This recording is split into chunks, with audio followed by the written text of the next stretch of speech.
Hello, welcome to the Wandering Path Detour, where we stop making the show and instead we talk about the show. Welcome back. We have so much to talk about today. We have a lot to talk about. But before we do, I'm commandeering the microphone because I want to give Lynn their birthday gift. Well,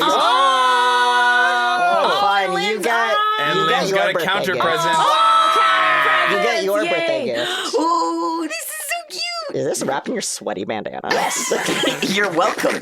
Damn. Cool dice and a sweaty Dana. Wow. This whole season, Bex has been giving us the coolest dice. It's so beautiful. Of all These are time. so Liquid pretty. core glitter like Astra dice. It's one of now my Lynn favorite gets sets. some. Yay! They're so You're perfect. so pretty. Yeah. I got you something stupid. Yay! Yeah.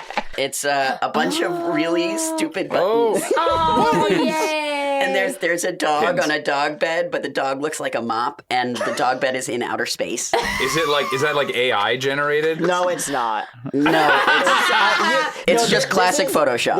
This is clearly someone made this with their I like the trend of blood, like sweat, and the tears. power of editing, and it's like a weird grayed out like little footage of some sheep on like a hill, Yeah. and then it's like dinosaur, plane, rainbow, explosion. This Incredible. is perfect. And Thank you, Lynn. I love it. Happy birthday, Bex and Lynn. Happy birthday, Bex and Lynn. Yeah, Leo's right. Yes. Yes. Oh, yes, and I Yes. also got myself a set of liquid. Well, you had to. It was your birthday. It's my birthday. Yes. So we all have the same set now. Yay! Wow, Yay! matching set. Hooray! I'm excited. I want to eat But this we're not so rolling bad. any dice today. Today No. we're rolling thoughts, opinions, feelings, Yeah. and other things. And other things. Not like that. Marbles, Maybe like that. boulders. Yeah. So, where do we even begin? Where do we have like 7 episodes worth of stuff to talk about? Hell yeah. I think we should talk about Comic-Con first. Okay. Hell Yeah. Yeah, We did a live show at San Diego Comic Con. that was crazy. That was crazy. That was crazy. Here's the first thing. You know, whenever you do a live show and you're a news show and show. Yeah, we've all been there. There's always Semantic showciation. association. The fear is there's going to be 10 people. Yes. The fear is, and we were in a big room. It was a big ball. The room was It's like it was like a 300, big right? ballroom, like Yeah. it's at 300. Yeah. Yeah. And don't get me wrong, I would have been so happy to play to those 10 people. Yes, me Yeah. too. But we had, between 150 and 200 people. Yeah. Yeah, that was Easily. wild. Like, we filled the room. Not we. You guys filled the room. And, like, you guys were unreal. The audience, you were so engaged. It just rocked It was my really socks. awesome. It Yeah, was the- really like- awesome. We thought the people at the first live show were on top of those call-outs, but like the way the Comic-Con audience was synced up with their call-outs was I like definitely also think that people were in that room practicing. Oh. Yeah, I can't confirm that, but it felt like there was some conspiracy. that they rehearsed. Yeah, something was happening in there. What do Like, you they practicing were for? too in line. They Practicing hacked for into what? Misha's slideshow and Yeah. got the list of callouts in advance. Yeah. Yeah. or they all knew ahead of time. Oh, I wonder if people were telling them that the call outs were happening. There So were maybe at they're on least- top of Repeat it. offenders, Yeah. right? There were Yeah. at least 3 repeat offenders. Yeah. Yeah, that's true. I didn't even think So that's so cool. I wonder if people were like, okay, we have a job now too. Yeah. And to be clear, audience, we will always do this at all of our live shows. Yeah, Yeah. we're too in love with it. It's Yeah. so It's so fun. Yeah, you are forever a part of the bit now. Yeah. Yes. Yeah. And we're committed to that bit. And committed to you. What did I love about Comic-Con? What did you love about Comic-Con? I loved that we seeded some character backstory for Fran Weaver. Yes. And there was more character backstory. Yeah. Oh Oh my god. There was some more. There That was was crazy. There was like Fran's. What did we decide that like they were Fran's grandparents? Yeah, that's Yep. Fran's Yeah. grandparents. Fran's grandparents. Fran Yeah. grandparents. Grandparents. We all got there. Yeah, we seeded some stuff for Thorgan. Oh my god. And for Ibra. And for the triplets entirely. I'm deeply upset by that. I was deeply upset. Yeah, I was we- like, this is the guy? This can't be the guy. Well, and so we had talked about this being a prequel sort of in pre-production. We were planning stuff. And one of the first pitches was like, oh, and Thorgan is there, and this is why Thorgan's like he is. And that was the initial pitch. And then we were building characters, and Ian, you had said that your guy was going to be Wendell Weaver, and that was Fran's last name also, and maybe we could have a tie in there, and that would be fun. Wendell Weaver because he was a weaver of lies. Yes. Which is smart. Very good. It's good. Smart. It's Very good. good. That's why they pay me the medium bucks. Well, and then, of course, we were at Comic-Con with a bunch of our friends, including our friends at Story Quest. Which meant I knew for a fact that Reed was going to be there. And so as soon as I had this realized, and I gotta say, this was like 4 days before the show, I texted Reed. I was like, hey, would it be crazy if I called you up on stage as a surprise guest star in the middle of the show? So funny. And then she said, you know I'm in, but you better check with the Comic-Con people to make sure that's cool. So funny. So How Reed of her. Yeah, well, so and then I turned around, immediately texted Ross, our friend who has been getting us all these live shows, and I texted him, and within like 30 minutes, he's a busy guy, he's always running around, but within 30 minutes, he was like, oh my God, that's so cool, you have to do it. Yeah. So it was like, it came together so fast, and I was like, they're gonna be, and the bit for me was devastating you all with like lore drops that you couldn't react to on stage because the audience wasn't necessarily going to have known about it. That Okay, was but wild. we did react we on couldn't stage. not We just like react. Mayana and I were know. staring at each other and holding hands behind. That was my Lynn's favorite back. part. I loved it. You can see there's pictures on her Instagram of Bex's face with like the widest eyes. See, the worst part, and I did say this on stage, was I mentioned to Reed, hey, my character has your character as a backstory. And she goes, that's so funny, teehee, over lunch. And apparently she was like, yeah, you mentioning that to me was good for me to know ahead of time because I didn't know that. I was like, so you tricked me. And You meanwhile, used me. while Lynn and Reed were at lunch having this teehee conversation, I was texting Reed going, by the way, one of our listeners just found out that it's going to be a prequel and is losing her mind saying, you're awesome, your character's awesome, she sounds hot, and she and Lynn is with Reed right now. I didn't know that part. Yeah. Reed texts back something along the lines of, teehee. Yeah. There's a lot of Reed going teehee. Apparently behind You all were our backs. getting screwed over left and right at Comic-Con. Yeah, I didn't know I was so attacked. I just had a regular guy as my Lynn became what we call the schlemazel. It's because you were a regular guy. You were just an easy target. Just a very regular, normal guy. What's schlemazel mean? Okay, so Yiddish, schlemazel is a right? Yiddish word. It's a type of guy. Yeah. There's the schlemiel and the schlemazel. Yeah, so the you schlemiel. fucking with me? No, this is real. this is real. So This is the way real. it was This is explained Yiddish. to me is that the schlemiel is the guy who's constantly spilling their soup everywhere. Got it. He's carrying a bowl of soup and he's spilling it everywhere. The Yes. schlemazel is the person who has soup spilled onto them. Every time. It's like straight man. Yeah, it's like a Stooges type deal. Yes, Yeah, it's like a character archetype in Yiddish storytelling. Schlemiel And the so schlemazel. Lynn really became the schlemazel of the that's episode. really- That was hilarious. It's tough because it was me, not even my character. Yeah, It it's just was you. me, Lynn, on that stage. I made you in that sing moment. for a Yeah, significant... which is like my worst nightmare. Actually. Ah, That was my worst nightmare. and- 1,000,000%. And so just to bring it home for everyone who doesn't know this, I was super busy that week and I asked the show to make me a character sheet because I didn't have time. Yeah. So Lynn is who made me the character sheet with all of those spells. And then you Yeah, just I used made every the single soup. one. I made the soup that was then spilled. Spilled So upon that's me. like a schlemiel shemula mazel. Yeah. You're the Shmamil Schlemiel. Mazel. A schmiegel. Schmiegel. That's me. And Schlemiegel. I'm just the mensch. Sure. We'll go with that. So truly, I think what we took away from this being our second and biggest live show is like the first one we were just like, ooh, can we do a live show? Can we make it work? Are we, a locked in enough team to sort of bring it together and make it happen? And then we did the first one. We were like, yeah, I think we can. And then the second show, we immediately turned around and looked at all four of the people across the table from us and went, okay, now how can we fuck with each other alive on stage? Yeah. Which was so fun. Yeah, I love fucking Very with you good. guys. You don't say. Hadn't noticed. Huh, interesting. And again, you guys, the audience, you guys just really, you made it for us. Yeah, Seriously. absolutely. So awesome. It's so cool that we get to do this kind of stuff. We're actively looking for opportunities to do more in the future. So stay tuned. Yeah. Although I did pay $26 for an Egg McMuffin and Yeah. a coffee, Yeah. and that is unforgivable. That's Yeah. user error. does that balance that I only paid $70 for a metal keyblade? I feel What like that about was the a pretty good deal. $70? Isn't that pretty insane? good. Yes, you paid $70 for a metal keyblade. I paid $26 for the thing. And then when I was parking, I don't know if I told you guys this. Did I show you the receipt? I tried to park in one of the San Diego public lots. Yeah. Found a spot. Was like, ooh, I'm lucked out. It was literally 15 blocks from the convention. And when I got to the pay station, guess how much it was to park for one day? $70. $70. 75. 75. 65. 76. It was $115 to park for one day on, I believe, the Saturday. Whoa. Didn't you and Erin have to Whoa. pay $70 for the first day? We paid $70 per day. Oh my God. So I can't stress this enough. Thank you so much to our patrons at Yes. patreon.com Thank you. /WanderingPathPod you. for Thank literally you. making this possible. Yes. Anybody listening to the show who isn't a patron, please go and thank a patron Yes. or consider signing up with us. Yes. Yes, please. Yes, because we you. can't do these live shows without you. We literally cannot. We literally can't. Thank cannot. you. Yeah. I Thank took you. a trolley. Nice. There you go. I took the trolley.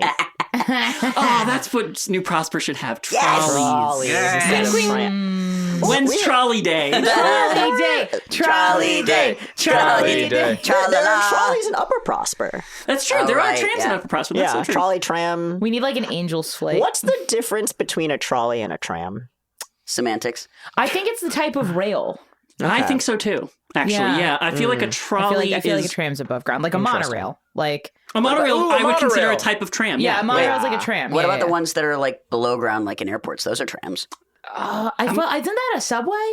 Well, subway just means underway. Okay. I think it's Underway. only a subway if it's from the subway region of France. No! I hate you. Got 'em. Okay, hold please. A tram, also known as a streetcar, is a passenger vehicle that runs on tracks in city streets, often using electricity supplied by overhead wires. A trolley bus, also referred to as a trackless trolley, is an electric bus. No, this isn't what we're asking. I'm sorry, I pulled this What aside makes a for this. tram? So what makes it a tram? Because it sounds like on the ground on tracks. Yeah. Speaking of being on or off the rails,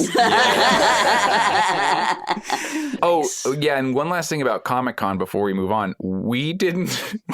you think you said it in one of the ads. We don't know who won. oh the- yeah, Oh yeah. oh my who god, won. that's so right. And I did promise to announce the winner on Yeah. this Oh recording. my god. Did you, or did you say to join Patreon and... Patreon knew before you guys. I already posted I that. see, I Oh, this is One not- moment, please. That's on us Oh, for here not we keeping go. track of our own Patreon Oh posts. no, That's they're on getting the us. scoreboard. I was told I'm not Oh. allowed to buy a Patreon That's Patreon not what subscriber. I'm saying. We have access to it. Well, that doesn't mean I remember I have access to it.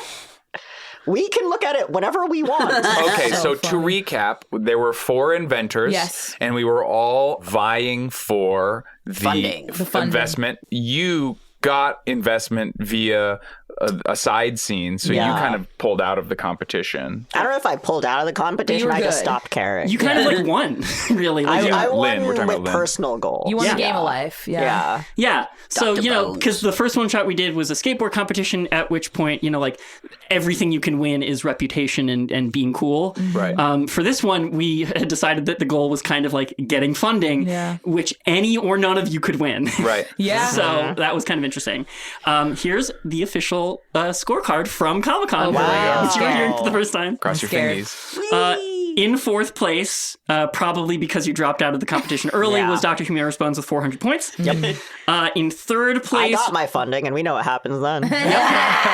and if you hadn't gotten that funding, would we even have our precious Ibra? Exactly. We wouldn't have a show. There would be no show. Yeah, There'd be no show. There'd be no show. Ibra. We'd retcon the existence of the show. Yeah. So true.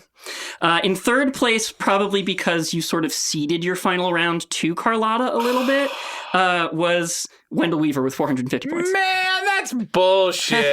You didn't give your final presentation because you gave it to Carlotta. Yeah. Yeah, That that did did happen. You I got mean, all cutesy I and found fluffy. love, so You found love. fucking And bullshit. And without you, we wouldn't have Fran. I know. It's So- So you I'm did still win. mad I Yeah. didn't win. You won the skateboard competition. Calm down. No.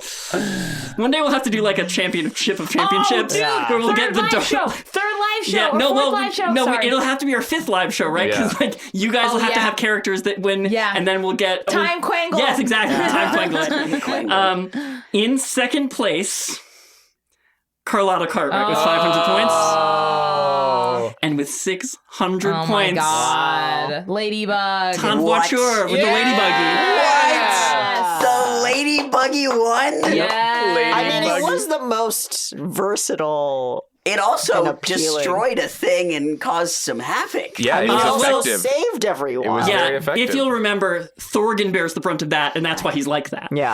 Never That mind, we is blame why it on he's Thorgan. like that. Yeah. If I were Thorgan, I too would gamble my life away. Yeah. If that was my great humiliation. Yeah. The Lady Buggy is the precursor to the arrow car that Ibra steals. So Oh. Yeah. It's all coming together. it all Without, ties into without the something. ladybuggy, there'd be no cars in our world, and we couldn't have had GTA. Yeah, we would have We missed would the have had a GTA very episode. different last 2 episodes. Yeah, true. Okay, so thank you. Let's get back into the episode. So we have a lot to talk about today. So, and some of it like spans more than one episode. So Yeah. I think we're just gonna go like around, and we'll start from most cute and fluffy to least. What do Cool. you think? I like Yeah. that. Sure. So, of course, Yeah. we gotta start with Gordon and Paz's first Yeah. date. The sandwich date. Sandwich date, first date. Yeah. Good So date. Yeah. cute. Good I thought you time were date. calling Ian the most cute and fluffy for a second. Also true. Also Really? true. Oh my God. That date was super fun. Yeah. That was a great date. I got a glimpse of what it would be like to go on a first date with you, Ian. How'd I and do? I was smitten. Yes.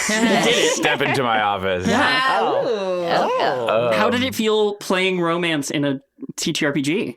It was good. It was really good, especially because I got to sort of do it through the lens of food. So it was kind of a side door, you know?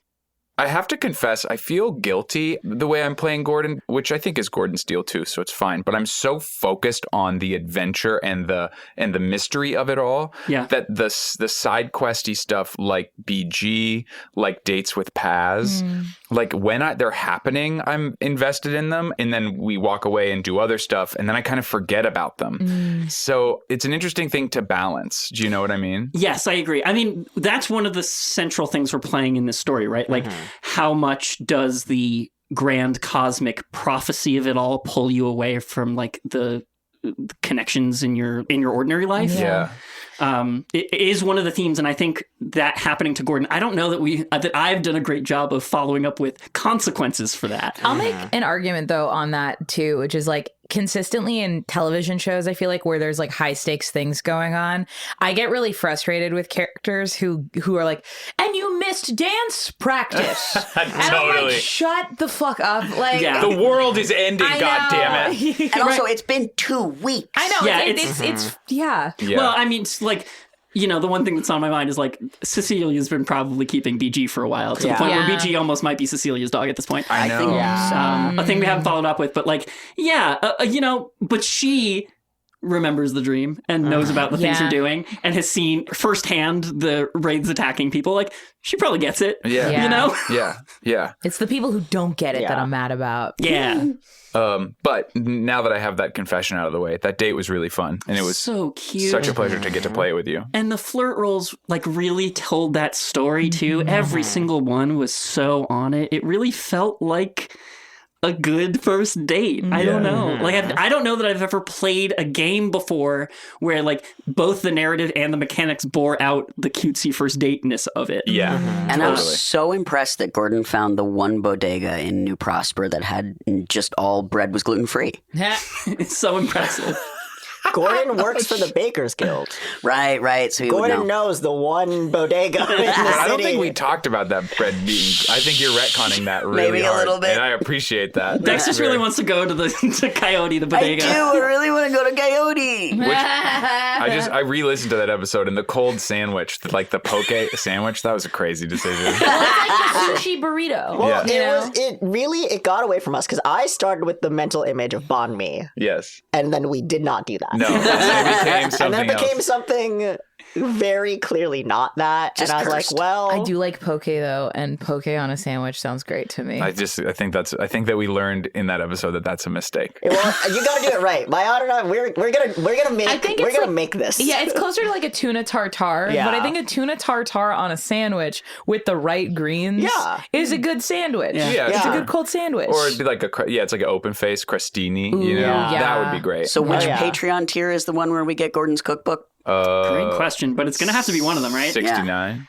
Possibly. Tier 69? It might be the What? $20 tier, at which point you get behind the GM screen, which is where I post stuff behind the stuff. What else happened in this first batch? Oh, we can talk about Fran's latest mentor, Graham Tinker. Graminia Graham Tinker. Yeah, Fran's really on a tear of mentors who kind of low-key don't treat her very well. Oh, Yeah. Yeah. Feels like a pattern, doesn't it? Yeah. Yeah. Is it me? This I don't know. It's probably me. But this one, I feel like, especially with Graham, is like the most obviously not looking out for Fran. Oh, 100%. Yeah. You know? So, Yeah. like, how is Fran feeling about that, I guess? I guess Graham. Fran's, How's it going? I think Fran's, it kind of feels like when you get your first roommate assignment, like freshman year of college, where you go like, I guess, Yeah. I suppose, and then you're like, you look to renew, and you're like, do I want to renew? Yeah. Do I want to do this again? Yeah. I lucked out actually with my freshman year roommate. She and I lived together for 2 years, but I knew of people who had this sort of like, yeah, and I guess he's here, you know? Yeah. And I think Graham has got her own thing going. She's also a cautionary tale, I think, for if you do this type of magic too much and you just sort of like succumb to the ramifications of that. Yeah. even more so than Fuller. I think that Fuller is sort like took from all aspects evenly and became flat. Yes. As opposed to Graham, Over-indexed. who has very clearly drawn from one specific point very often and has and like the rest of her personality like caved in a little bit like a sinkhole. Yeah. That's just for me. Well, it's also No, I think you're like right. Fuller as being the head of the Weavers, I think feels like too much. There's too much distance there from that sense of authority. Whereas Graham is more analogous to Fran's position in this covert operation. You know, like Graham is just like Fran with seniority. Yeah. Whereas I don't think either of them have the aspirations to become the next Fuller, so to say. And I also think Fuller, very similarly to people who like, I hear this a lot from folks who start out in art and design and then become people managers within art and design, where it's like, I never actually get to do art anymore because now my job is sort of delegating and communicating to the artists that report to me how to execute on the art they're making. Yeah. And I feel like for Fuller, he's probably at a point authority-wise where he's not actually doing a lot of crafting. He's probably managing the people who are doing the crafting. And Fran just wants to make stuff. I just want to make stuff. I was thinking, like, going back to what you were saying about how Fran's pattern of finding mentors who really don't seem to care about her. You were saying doesn't treat her right. I think Fuller, it's not that he doesn't treat her right. He just doesn't have the same time, care, and attention for her that she deserves. Yeah, I think that's fair. I also don't know if Fuller even really sees Fran as a mentee. I don't like. Does Fran see all of these people as mentors equally? I feel like Fran, I think she sees Fuller as sort of like almost closer to a cousin or an older sibling because we both have the same parent mentor. Right. So I think she sees him as almost more of like a senior peer rather than a mentor in the same way she saw Thorgan as a mentor. Oh my God, I Sure. love If that that. makes any sense. Yeah. Yeah, And I then- don't know. And then how does Graham fit in? I think Graham is similar to Fuller in that way. I think if Fran was to be asked like who is still her mentor, I think she'd be pressed to still say Thorgan. But I wonder if at this point Fran, who also, they all have bigger fish to fry than be like, Yeah. who's your best friend right now? But like, I don't know if she necessarily thinks of herself as somebody with a consistent mentor at this point. I think she sees Graham as someone who she can learn from and who can give her an opportunity to do stuff and make stuff. But I don't know if Fran sees Graham as a mentor, like somebody who can help her excel or who is even invested in her advancement as an individual. Well, that's pretty clear, I'd say. Graham is a side gig boss. Yeah. I have a question for you because you kind of mentioned like Fuller at different points. Like you mentioned like Fuller and Graham kind of being like cautionary tales. Does Fran actually see them as cautionary tales? Because in the game, Fran is pretty on board. Yeah, with I what's don't think going Fran on. sees them as cautionary tales. I Yeah. think I, Mayana, see them as cautionary tales. I think Fran recognizes and understands based off of her interactions with Fuller that if she continues to do this magic, that is what is going to happen to her. But I don't think she sees that as a bad or good thing. I think she just sees that as the natural progression of the path she's kind of already taking. It's like the cost of the work. Yeah. Yeah. As the teens would say, it's newt. Is that what the teens say? Neutral. Newt. Oh.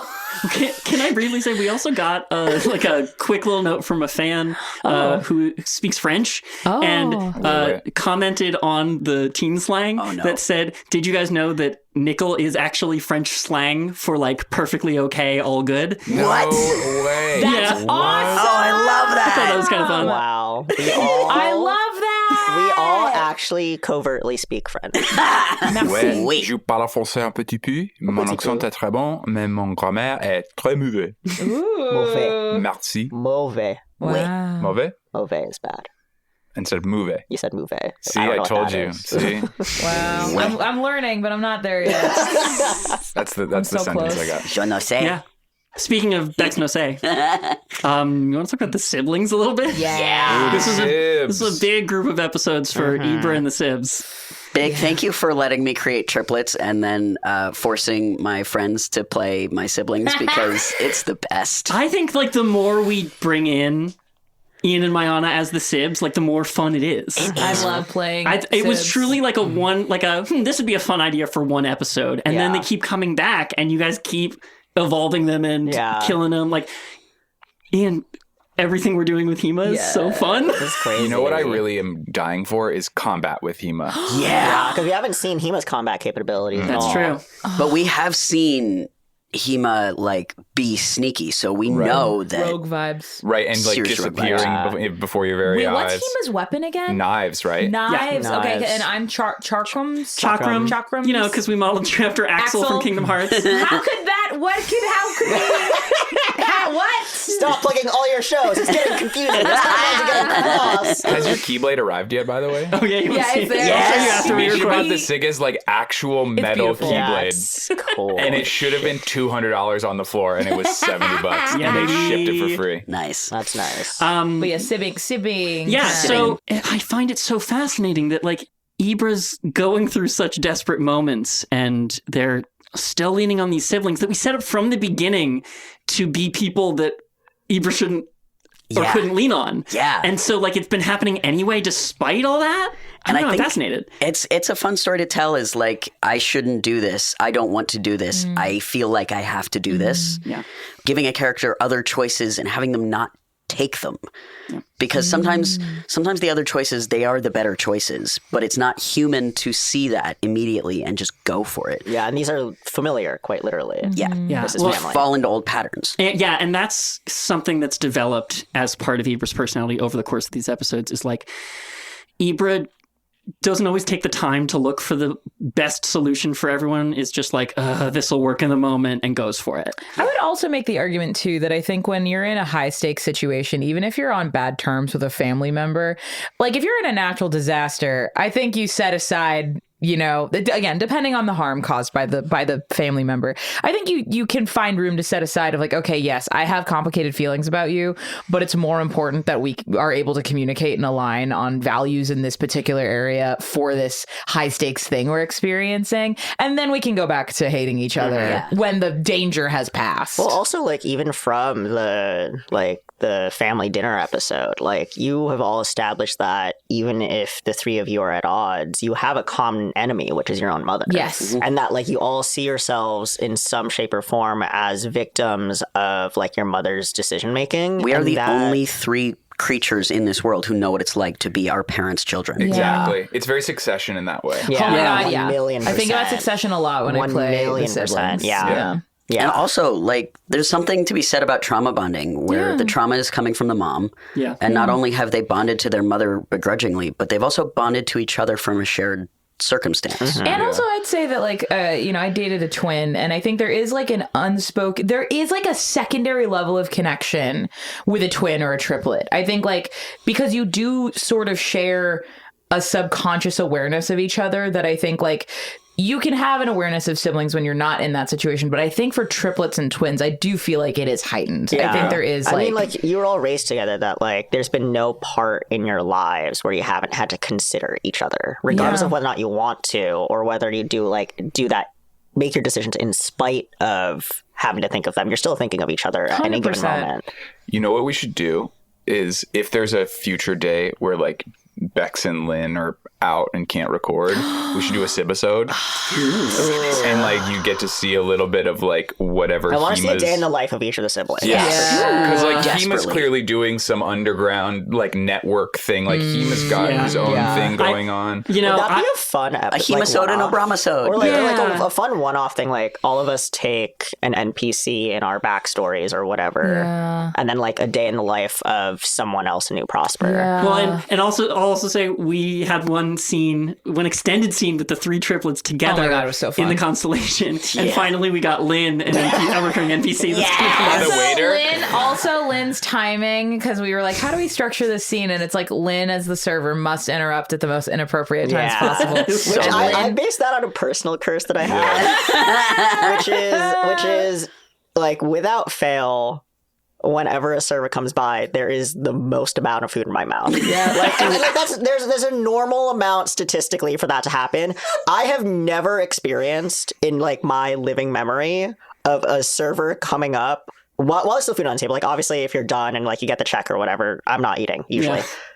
But there's no point in living memory where a server has come up and I did not have my mouth full of something. It is such a bizarre, mundane That's curse. such a specific curse. It's so specific, But it's real. but it's it's very real. real. Yeah. It's real. As It's a lifelong real. server, the amount of times I've walked up to tables when they are in the middle of a very serious conversation, I'm like, would you like 2 more orders of hand rolls? Can I get you another Coke? And they're like, yeah.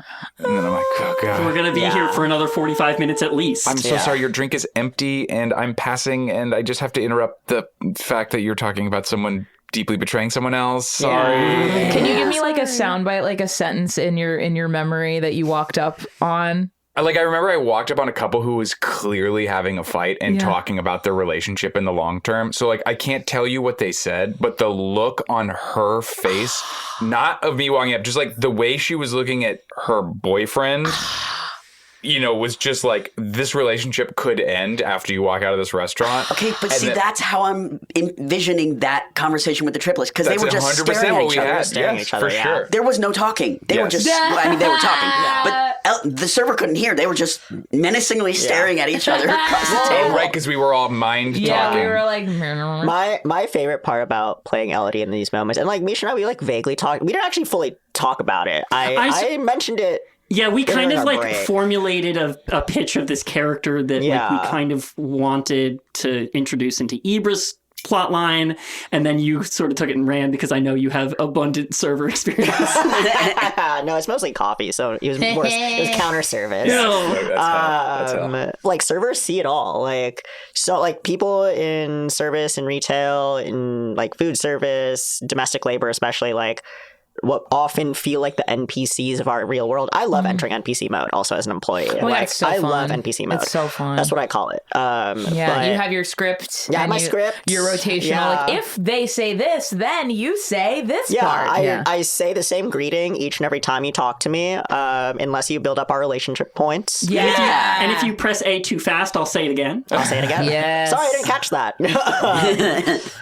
Anything else I can help you with? Yeah, but like that, we do hear and see a lot that the NPCs of the world, in even the fictional world, like they have their own storylines going, but they are also attentive. Like Elodie, like we made a vague gesture at it that Elodie is a little bit of a ringmaster in this arena. That she's the one who she doesn't need to ask questions about why you're all glaring at each other menacingly. Like, you think this doesn't happen like 40 million times a times. day? Oh my God. This is a society of rich people who have access to magic. You think Yeah. this is the weirdest thing I've seen today? Like, and she is the one dealing out free samples of drugs to get people coming back. Yeah. Like that was Yeah. like, and like so like those interruptions were all like, for me, is fun as Lynn fucking up the flow of this tense conversation with my friends, but that like in the moment is like, no, this is also a member of the criminal underbelly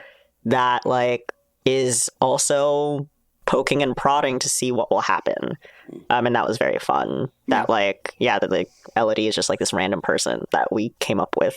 And I'm like, and she's part of this. I don't know. I gotta tell you, that's literally everybody in this game. Yeah. You just made them up and then told a story about them.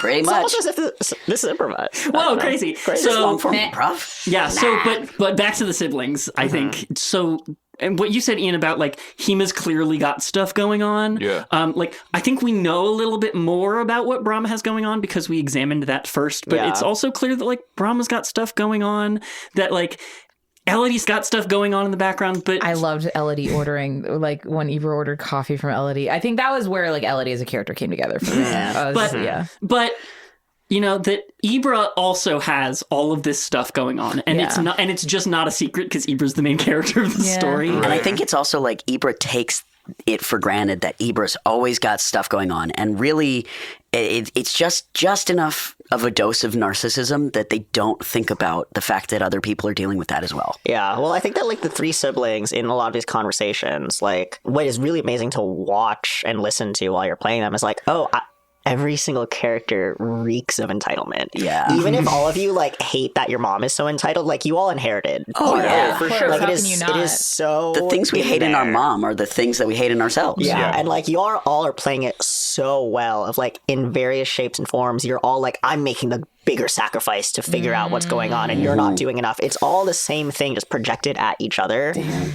And see, I get to sit here during these conversations. I go, la la la la. Lynn and I just make faces at each other. But yeah, like that is a part of that story too. That like, yeah, everyone has things going on. You're taking it for granted that other people are going through things, and like that's kind of where a lot of the stuff with Ibra is now cropping up, where it's like, yeah, shit sucks for you, but you've also had it better than most of the other characters the whole time, and you don't think that we're all stressed. Yeah, I was talking in an earlier Detour about playing a selfish character, and I think like in the chunk of episodes that we're talking about today, I really got to start to amp that up more and more and more. Yeah. And it all culminated with that fight at the end of the road trip, which we'll get to in a little bit. But like that would like the trajectory of these things where like was wild. Yes, Ibra is buried in things, but I think Ibra also buries themselves in things to justify that. A little bit. Yeah. It's like to have a reason to be self-involved is like, oh, I've just got so much stuff going on. And you do, but also like Other people do. Other people do, and there's a way to not, but then you wouldn't get to say that. Exactly. What It's is like it, the devil you know. The suffering Olympics. Yes, or whatever. Yeah, exactly. It's like, I barely got any sleep last night. It's like, bitch, nobody got sleep last night. What are you talking about? Also, Gordon hasn't slept in 3 days. So I know. shut up. Gordon hasn't slept in so long, I gave them mechanical disadvantages about him. Can we, okay. And Ibra's still complaining. I'm going to pivot a little bit. Okay, go for it. Speaking about no sleep and things going on in the background, let's talk about this slime mold. What the fuck? When you assigned me the slime mold, I remember slime being mold at like, birth. I remember trying to have conversations with you about like, yeah, Misha, but this just seems cool, but there's clearly got to be a downside. And I remember floating it a couple times and you just smiling at me and then like not picking up the ball and me being like, why does Misha not want the slime mold to be negative? I don't understand. Oh, honey. And now we're 5 or 6 episodes deeper. And will you please say the thing that you said to me off mic about the ladder handprints? Ugh. Oh, that like when you were climbing that ladder in the radio tower and you left like dusty handprints behind, that was the mold spreading itself? Yeah, trying to infect other people. All it's wanted, and it's not, it hasn't lied to you once about this, all it wants is to spread and grow. Yeah. That's all it wants. What is that? So, okay, I guess like the logical conclusion for that, because I The Last of Us stresses me out. And, Yeah. and for those who are unfamiliar, it's about mushroom spores that turn people into zombies. But I think like if it takes over the city and reclaims it to nature, that is in some ways fine, but also we don't have that many things as we've discovered. And so if this is also reclaimed by nature, that's not amazing. Well, there's also for me a question of like, yeah, it is ominous but the mold hasn't done anything. It's given you new spells at most, mechanically. The question, though, too, is like, if the mold exists in the book, did somebody put the mold in the book to protect it or seal it away? Was the mold born out of the book because the book's really old and in the dark, and there's magic around it? Yeah, I thought that my hypothesis was definitely just like it grew out magical of the book. Mutation of regular molds and sentient mildews. sourdough starter. Yeah. Well, the other thing, though, too, like the thing that we've been talking about is like Astra is this sort of diluted form of magic. And there are rawer forms of magic in what Fuller's dealing with, and presumably other forms of magic that we haven't really explored super in depth yet. We that mentioned sort of folk magic. Yeah, that sort of proto stuff Proto-magic. that was in General Shinmar's book. Yeah.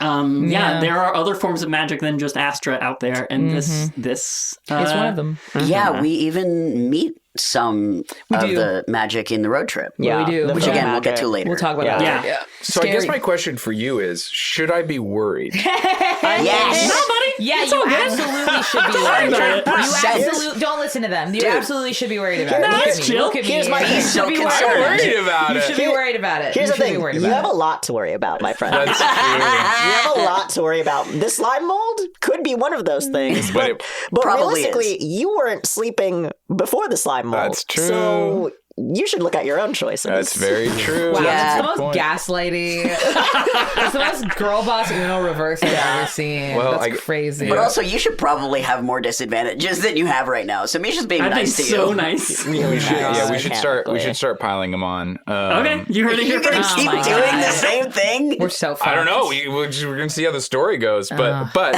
you know, if it's a story piece, let's have it be a story I piece. did you know what I mean? see a video of a person who put a mushroom into like a vacuum seal to see what would happen, and the mushroom did not change at all. Yep. Mushrooms can survive even with no oxygen, I guess. Yeah, I mean, Fungus is a different It hit different. form of life. Yeah. Like it's a different part. It's not And- animal nor I'll just bring this up. You guys made it in the world building. Yes, did. I know I waited like a year and a half to spring it on you, but you guys put it in there. I do did. recall. When we did. Sorry, remind me. Mushrooms. There was a bit of the world building where we were like, and you know, stuff about the natural world, and we were like, oh yeah, maybe there's this mushroom that grows into this building material that they try to build like housing projects out of, and there's like this new fungus stuff that like sort of gets into the city. Yeah. Fuck. It was like an alternative resource that then was Yeah. right. Yeah. That then It was like if asbestos could talk. Fuck. So like again, I truly just love like bringing stuff up that like curveballs to you guys, because I think one thing that's different between just playing a home game and making a show is that we talk about it in advance a little bit more. Yeah, of course. You know, I want to run things by you. We tend to talk about generally the scenes we're going to play in a day, but like as a game master, I still want to surprise you guys. I still want to like bring things around and make you make those faces. Well, as you And as said, players- you like fucking with us. I love fucking with you guys. And as players, we get to do the same to you, because even though we have a shot list, sometimes that's not the way the day goes. Yeah. Truly. And Bex, you were the captain of that, and I love it so much. Sorry. No, it's fantastic. Like, when you did the thing with the doctor with the tooth, Yeah. like, there That was was no crazy. way that was the crazy. smartest move, that was the best move available to you. There was not really, like, I wasn't in a mode to predict that you were going to do that. And then we got to a point with it where, like, fuck what I was going to do. We have to follow up on that. Yeah, absolutely. It was so cool. And you guys got like major information about that not only is Leyland Heron tied to this prophecy and tied to this factory, but also intimately tied to your backstory. Yep. Yeah. In a way you didn't know about. So that was Wouldn't have known. it was huge. I don't think I was going to drop that piece there until you did the tooth thing. Out of So- curiosity, when it comes to certain like plot pieces of information, do you as a game master have sort of areas where you're like, and this is probably where they're going to learn this? Or do you know the sort of structure of the important plot pieces, and then as we interact with things, it becomes apparent where certain information will be revealed to us? More that second one, I think. I got some advice a while ago about GMing, which is that like you want to have certain story twists and beats in your hand as a hand of cards, and you're waiting for the right time to play each one. Hell yeah. So when I realized that like not only did you have a psychic line to that doctor, but that because you had the specific psychic line you did, you would get to overhear the other side of the phone call. Then I was like, oh, this is the time to play that Erin is involved with Ibra's commission. So we're going to talk about this a little bit. Another card that I thought was the optimal time to play was at the end of the radio tower, revealing that you guys Are alone in the world. That fucking That was sucks. crazy. I've had that that was card in my hand for a while, crazy. and I was so- waiting for the right time. Yeah, so you as you were developing the city and stuff, presumably had that question of yourself of like, what's out there?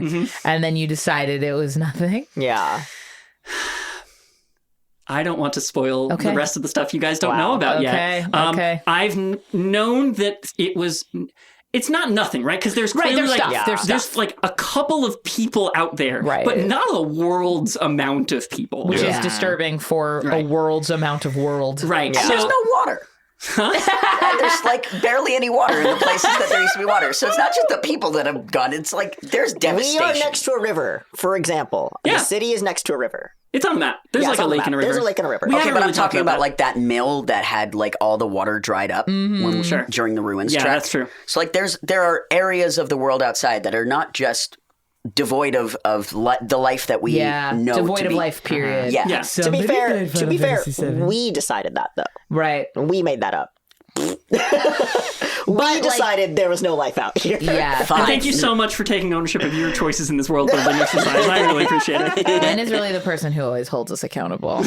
I do my best. You keep me honest. You keep me young. I try so hard. But no, what was crazy was like you, Mayana, like kind of preempted that when JJ and Fran had their like sugar rush sleepover. Yo, I didn't know you were going to say that. I didn't know it was going to come up in this arc. And when you guys said it, I was like, oh, they don't fucking know. Yeah. Oh my God. I was like clutching that card in my hand, be like, I can't wait to play this card It was, now. and then like within 2 episodes, like hitting it, and like I wish we planned that. I know. because it was so good. Like I wish that we had planned that to be like, look at how good we are at like scripted storytelling. And we didn't plan that at all. And it was really wild. And I was deeply shaken to my core. I remember- because you knew it was coming, right? No, I didn't know. Oh, No, you didn't know neither of you knew. I don't know what's going on. No, I try to reserve those biggest twists even from like our sort of story building production meetings kind of thing. Oh, I was watching Misha's face the entire time during that scene, and I was like, "Oh, there's something here that they're tapping into." That, oh my god! Damn. Yeah, I thought you were just gripped by our camaraderie and Our friendship, and our our burgeoning friendship. friendship. And Yeah, you fucking wish. I deeply appreciate the unique relationship that Fran and JJ have. Yeah. And I don't think it was something that we planned. No. But it's something that sort of just has naturally evolved. Yeah. And I really adore it. I definitely think that like early on I had like a bit of a preconception of what our character relationships would be because Yeah. in theory they should be foils. Yeah. Like Yeah. again, if we yeah. were scripting it, like they'd Yeah. be foils, and then like that's not what has happened as we play them, and I do like that a lot. Yeah, me too. It's been really nice of like, at least for me, it's like, oh, there's like something very familial between the two of them, 100%. which is really nice. Absolutely.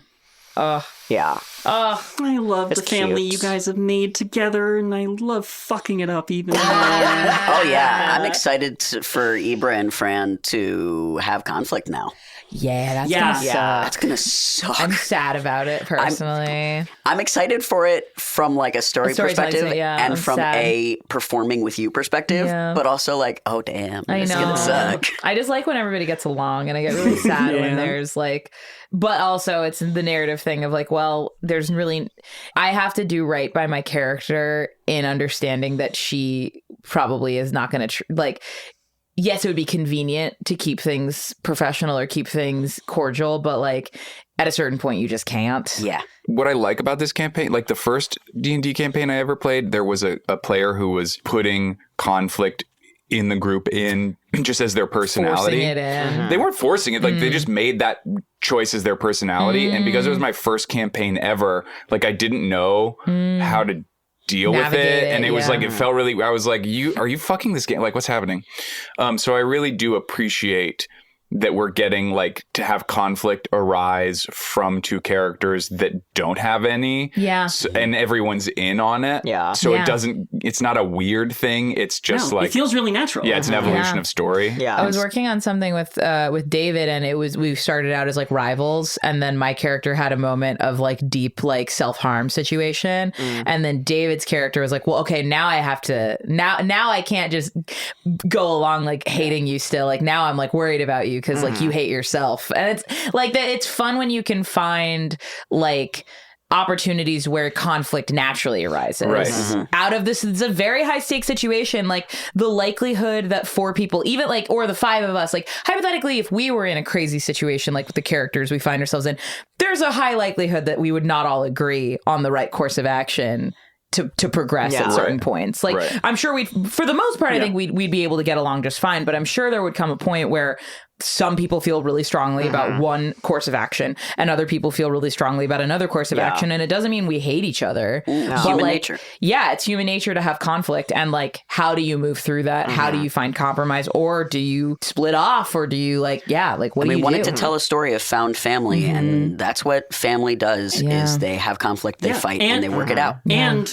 one of the biggest themes we came in with at the very beginning was this is a world where you want to trust each other, but it's hard. It's hard. And I think that like you guys, because you shared that dream, because you shared that first fight, like you found it easy to trust each other, and now you have found places where like to make it harder for each other, which is very, very cool. And you guys are such good storytellers, and I'm so honored and grateful to be here. And the dice help. Taking that sign up in the air like that, Misha. And the dice also helped. Yeah. The dice help sometimes God, where yeah. it's like, we could make this decision, and the dice is like, okay, but this is the decision you're going to make. Yeah. And like I like the idea of like the reasons why we find it hard to trust in general ourselves, other people in the world, sometimes have nothing to do with whether or not I like this person or that I don't believe that they're trying. Like you can give people as much benefit of the doubt as you can, and still it's going to be a complex, not just logical formula. Whether or not you can tell someone something, like everything between Jadra and Smear is like, I trust you more than anyone, and I can't trust you in this moment because like something else is making you unreliable. Core for example. beliefs and where they conflict. Because I think like there's always that common thing of like, can you just stop being emotional and be logical about this? And it's like, No, one, I can't. no, we can't. 2, I think like logic and emotion have to work in concert with each other. And also like if you approached everything from a purely logical standpoint, I think you'd make a lot of probably unintentionally or maybe in some cases intentionally harmful decisions. Yeah. You have to approach decisions with empathy because not every decision is without unintentional impact. Yeah. And I think our characters do a really great job Absolutely. of like splitting it. There are some times where we're making very logical decisions and sometimes where emotions just completely take over. Yeah. Yeah.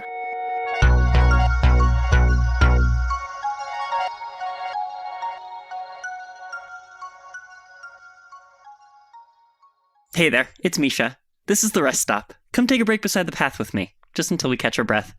Thanks for hanging with us in the Detour, as always. We love having you here. Behind the scenes, we are preparing some things on our end as we move into a new phase of the story we're telling here. And it's going to get pretty emotional, I think. So it's nice to have a day where we just chill and react, crack some jokes, and bask in the fun we're having before that fun gets a little serious. We hope you enjoy what's coming. I think it's going to be good. You know what else is good?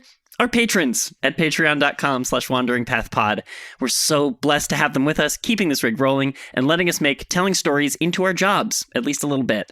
For that, we want to thank our newest patron, Jessica G, for signing up with us this round, as well as the beautiful people at Voyager level and above that get a shout out in every episode. JWX, Aubrey L, Claricite, The Queer Mess, Madison M, Judith G, and Poor Dove. I say this every episode because it is absolutely true. It is only thanks to the folks who are supporting us on Patreon that we can keep the show going as it rumbles towards the next act of our story. The ads and stuff are nice, but this is where the real magic is happening, and we are just so grateful. So, if you want to become one of these incredible, generous folks and join them in giving us life, sustaining us, and bringing us to new seasons, please check out patreon.com/wanderingpathpod. The Wandering Path is sponsored this week by Tab for a Cause, a browser extension that lets you raise money for charity while doing your thing online. Whenever you open a new tab in your browser, like for instance to look up the exact difference between a schlemiel and a schlemazel, just to be sure you have it right, Tab for a Cause will show you a beautiful photo and a small ad. Part of that ad money goes towards a charity of your choice, and there's a ton of charities and causes to choose from, like reproductive health, bail funds, Action Against Hunger, Human Rights Watch, climate change action groups, and more. And best of all, you get to choose how much of your contribution goes where. Tab for a Cause is also open source, so you can look for yourself and see that they're not trying to game anyone. They're just trying to get some money where it's needed most. Join our team by signing up at tabforacause.org/wanderingpath and help support your favorite causes and your favorite podcast, which is us. Don't even tell me it's not. I know it's true. One more time, tabforacause.org/wanderingpath. Okay, that's it for now. Let's get back on the path and back to the detour.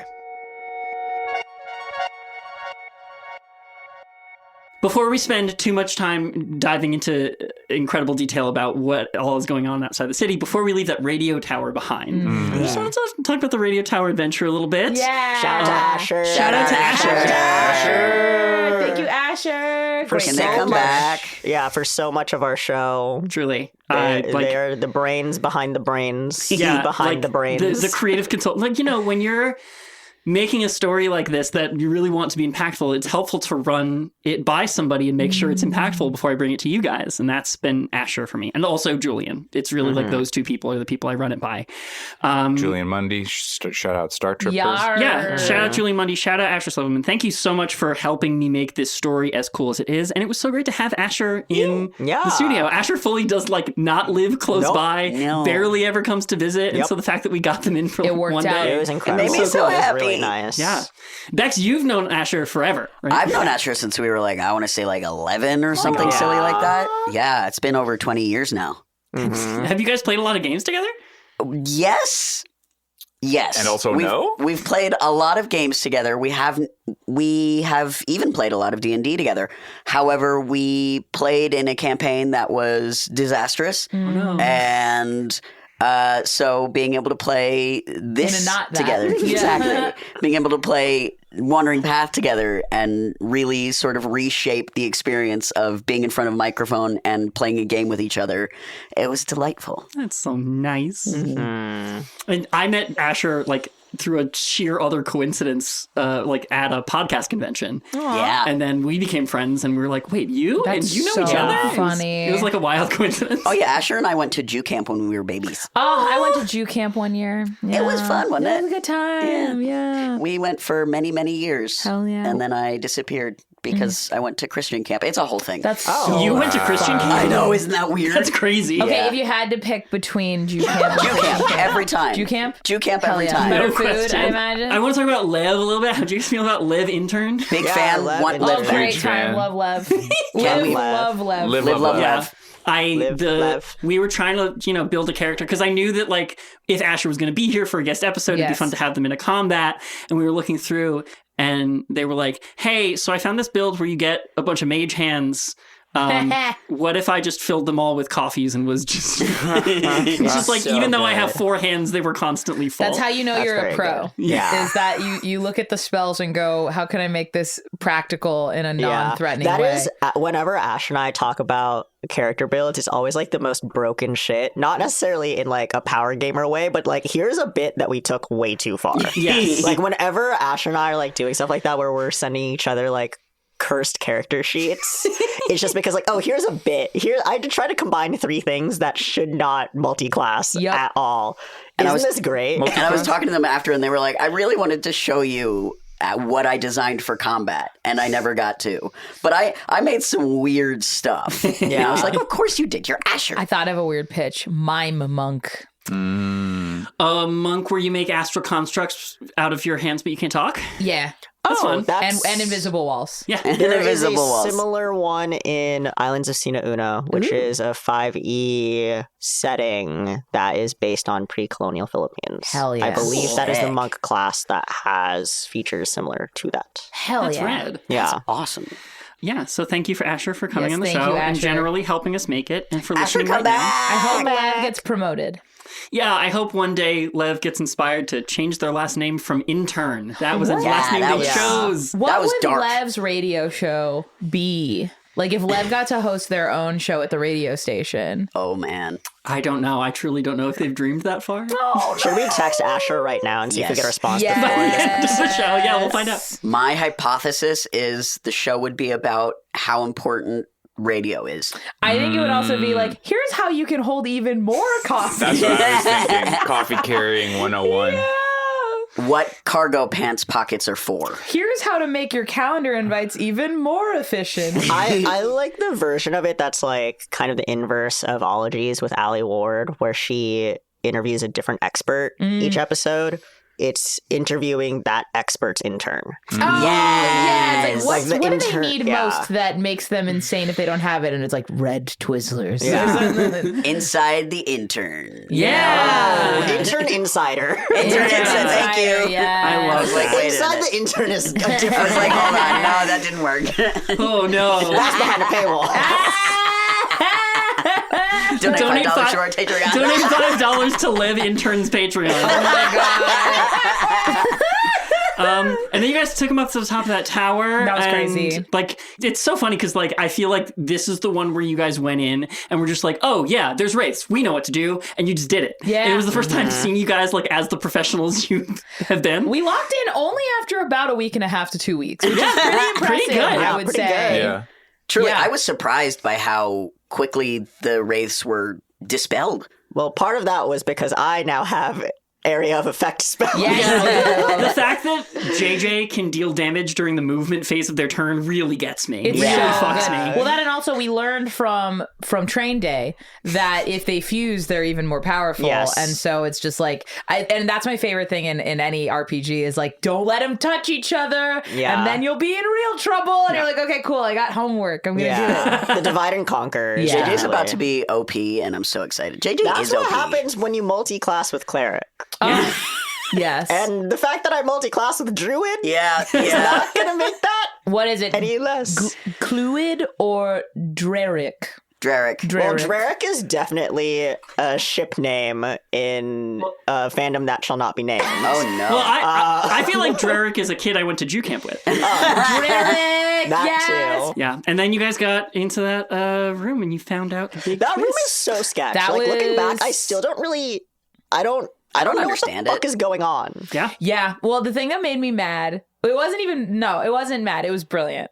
But the fact that was fully on the air. Like that I'm like, and we theoretically should have realized that, but like, why would we? We're thinking big potatoes. Well, we're we not were thinking told small potatoes. We were like, hey, shut it down for a minute. And she's like, you have a literal minute. And then she's Yeah. like, it's coming back on. Yeah.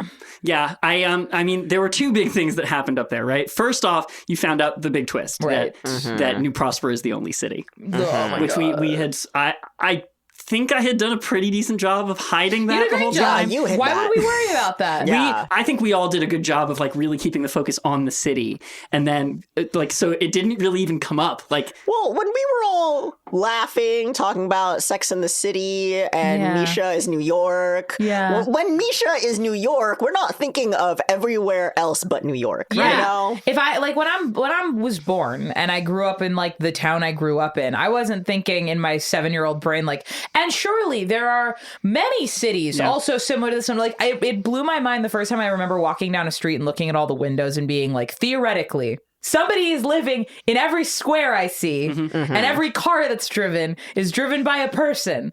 That's insane when you realize that the Yeah. world Yeah. is that big, and you don't think about that until you do. and now you've normalized that in your mind. So when I give you the twist of no, they aren't. Yeah.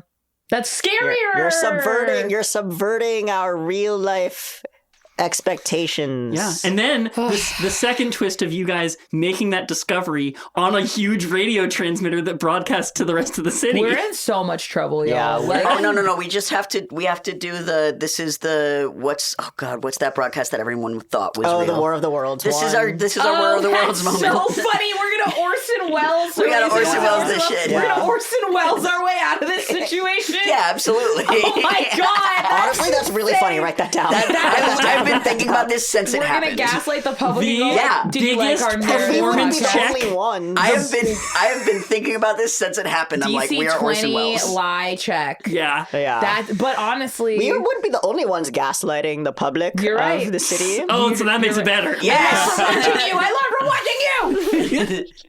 It just strikes me in this moment that I feel stronger than ever that we are intruders on this planet and we came down in our fortress, and like to us it feels like a civilization that's always been there, but really we are the first outpost that has become a city that like 200 300 years from now will eventually spread further. We're the mold. We are the mold. Oh, Do you know what I we mean? are part of Ursula K. Le Guin's Earthsea. Are we the wrong problem? one, wrong property. Are we the bad guys? Are we the drama? Is this a fucking play about us? We're not the bad guys, right? No. It can't have been. You guys bailed.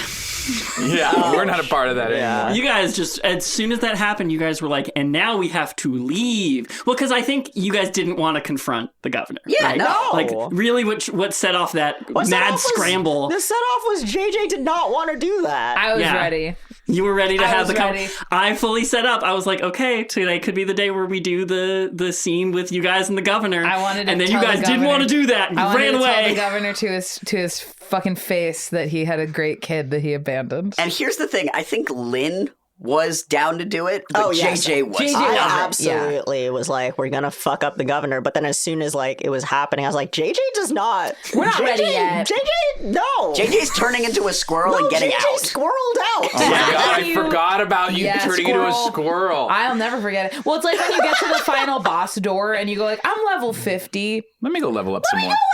Yeah. Truly. That's pretty much it. Truly. That's what I do every time. Yep. And then I forget that I put the settings so that it scales with me. So where did we land at the end of the road trip? Where are we? We've gotten to this weird We're in bridge. this, we're in this ditch by a bridge. We Yeah. met the We're at a gorgeous traveler. camping spot. Yeah, you guys, I mean, like, I went to Asher and I said, hey, they're finally doing a thing where they're going outside the city. You know, the game is still about the city. Right. This is, like, I think all of us in this room knew that, like, this was going to be a fun side leaving quest forever. where you see what's outside the Yeah. city. Yeah. Right. And so we came up with that minigame, which I think is fun. But, like, how do you guys feel about the continuance of these minigames where, like, you just sort of make more parts of the world? We've had a few now. I love it. Yeah, I like it a lot. world building games. I love world building games. I love world building games. Okay, got it. Hey, say that one more time. For I love us. world building games. And then a world building game in a white and black striped suit appears because you said it 3 times. Oh, there you go. That's Yeah. good. I love you. Wah, wah. Yeah, you can take a point away for that. That's fine. I'm taking it away. That's okay. I'm in the lead right now, right? I think you're tied. Hell yeah. I think world building games, as this game started with a world building game, I think that having world building games continuing to be a part of this game feels correct. Yeah, absolutely. Good. I love world building games by themselves.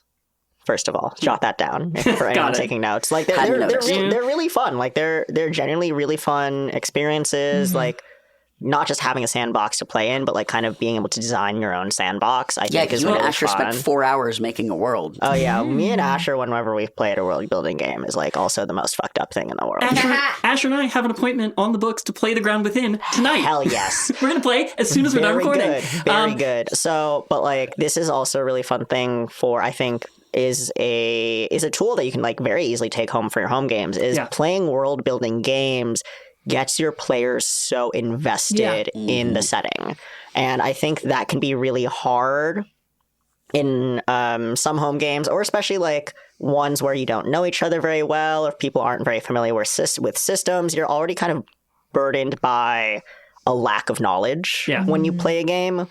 Having a world building game of some kind, it doesn't have to be one of the ones we've played.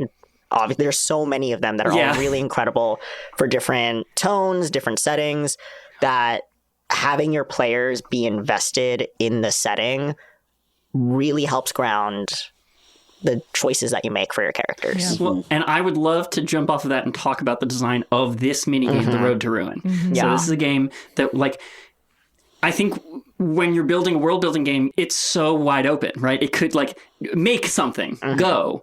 And so like what was really important to me about this one in the game we're playing and in the story we're telling was setting guardrails on it, really specific guardrails, so that like I knew as soon as you left the city that whatever world building game we played would start out with the prompt, describe a ruin.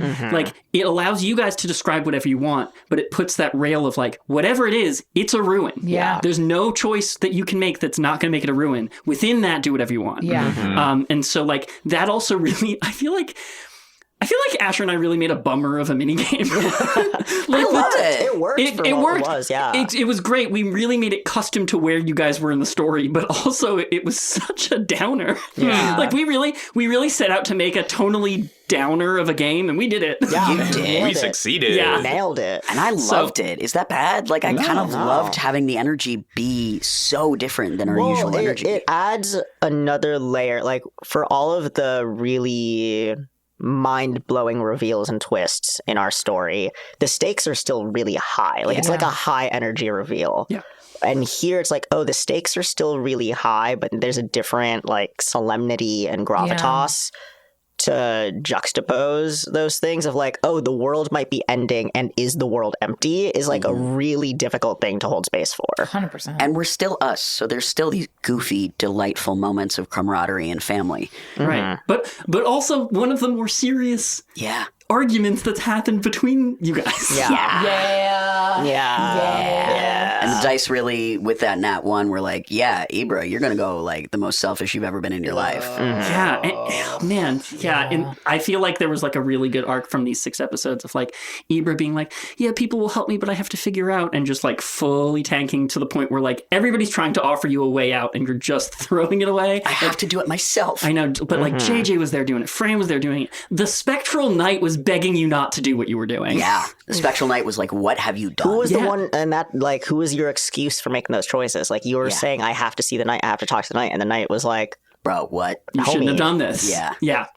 Yeah. Just a fun little arc. I'm excited to see where that goes. I'm excited to see the fallout of that. Yeah. I'm honestly kind of excited to see how Gordon reacts to that. Also having the slime mold in his brain. You were talking about earlier the things that make it difficult to trust each other, and that's what I wonder. That's where I wonder if that's going. And only Paz knows now, right? No, I told Fran when we were driving. Right. yeah. Paz knows, Fran knows. Yeah. Yeah. Do we That's all know? it. Or I just think those I haven't two? told, I haven't told it was, anybody. it was just those two because they were on the road to Fran's Ruin. mom's. Right. You were truly too busy stealing cars and running out of the city. Yeah. I Yeah. fake stole a car. Yeah. So it's better. You only stole a car on paper. yeah. It was amazing. Would you download a car? Would you download a car? Yes. I would. I would easily download a But car. like, Ibra legitimately just like ninja'd around and stole a car. That was crazy. I like how all of us, wild. even though we were making jokes about it being GTA, I think all of us were kind of in a slightly different genre of action movie. Yeah. Like a slightly different one, Okay, which is give it to really us. fun. Like yours was definitely like a very classic like action heist, like a little bit Marvel superhero heist. Yeah. Yeah. And Flying also car. a little Yeah. bit Jason Statham crank. That was, Jason yeah. Statham for sure. Yeah. I'll take it. Okay. Like just the urge, like that movie is about creating a mechanical reason for urgency in an action movie, and so like I think just the urgency with which you carried yourself through that encounter really reminded me of that. Sweet. Like you were just like, and I lure them to the roof, and I sneak around him, and Yeah. I steal his car, and I run away. Like it just all really. It Like, also gives me a little bit of Hitman vibes. Mm. Because you're like, you're trying, you can't be seen. Yeah. You got to like direct people away from where you It's are. like here's mission objective Yes. type stuff. Yeah. A little Metal Gear Solid, a little Hitman. Yeah. All right. Sweet. Yeah. Yeah. about JJ's JJ's? was a cartoon. Yeah, Yes. JJ's was like, I guess there's this new Pixar movie coming out called Hopper, where there's a girl and she like puts her brain in like an animatronic gopher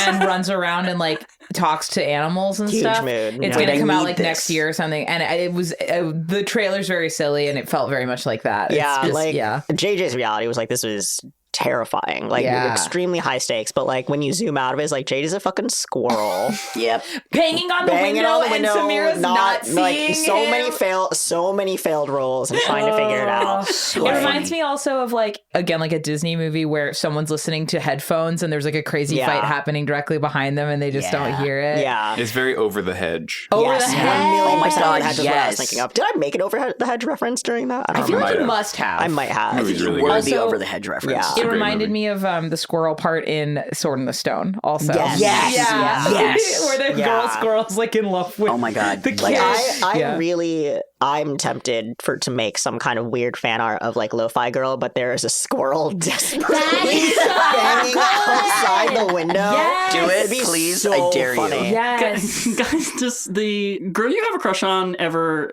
come up to your window, transformed into a squirrel, bang on it so she can be let in, then like beg for your help to escape Well, the I city didn't even and stay a squirrel. I literally unsquirreled and burst through the window. Like through after. the That, through yeah, the because she pain. didn't hear you. yeah, and then you confess your love to each other. Okay, Messy. that was not what I was going for. in the moment. Messy. But it is what happened. It is what happened. That's Does Samira have Kristen's face in your head when you play? absolutely not. Yeah, totally. Who different does person. Samira look like in your mind? That's a good question. Also, Samira and JJ may not be endgame, so like, Yeah, yeah. yeah. Bex is a big JJ and Fran shipper. oh yeah, What the fuck? Oh yeah, we actually talked about that. Oh, yeah. we talked about this. I am a huge JJ and Fran shipper. Oh my god!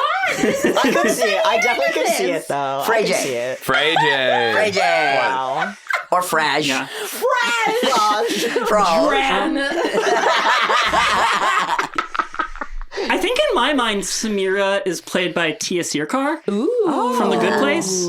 Oh yeah. Yeah. Yeah. Or is that the younger sister from season 2 of Bridgerton who's now playing Robin in the new live action One Piece? Okay. Oh. She's so cute. Yeah, yeah. that's a good one too. Yeah. I did not really have a picture of Samira besides height Sure. and like hair texture. How Yeah. tall is Samira in comparison to you? Samira and JJ. Well, Samira is full dwarf. Yeah, so Samira's also shorter. Short. Yeah. Wow. Yeah, so both are short. Yeah, fans, send me. Send me your fan cast. I want to see people's fan cast of like the whole show. Yeah, the fan cast would be fun. Yeah. And speaking of fans sending us things, Oh my God, I'm so Segue. excited for this part. Unplanned segue. it's time for listener questions. Wow. I have a bunch this week because it's been so long since we did a I detour. know. Look how big this mailbag is. Yeah, thanks Yeah. in advance to all of the fans sending us stuff, knowing we probably won't answer it on air for like months. Thank you. Please so keep doing much. it. We love doing Your this. Yeah. dedication love is you. appreciated. And Yeah. then my sister and my brother just text me random things, so fuck them.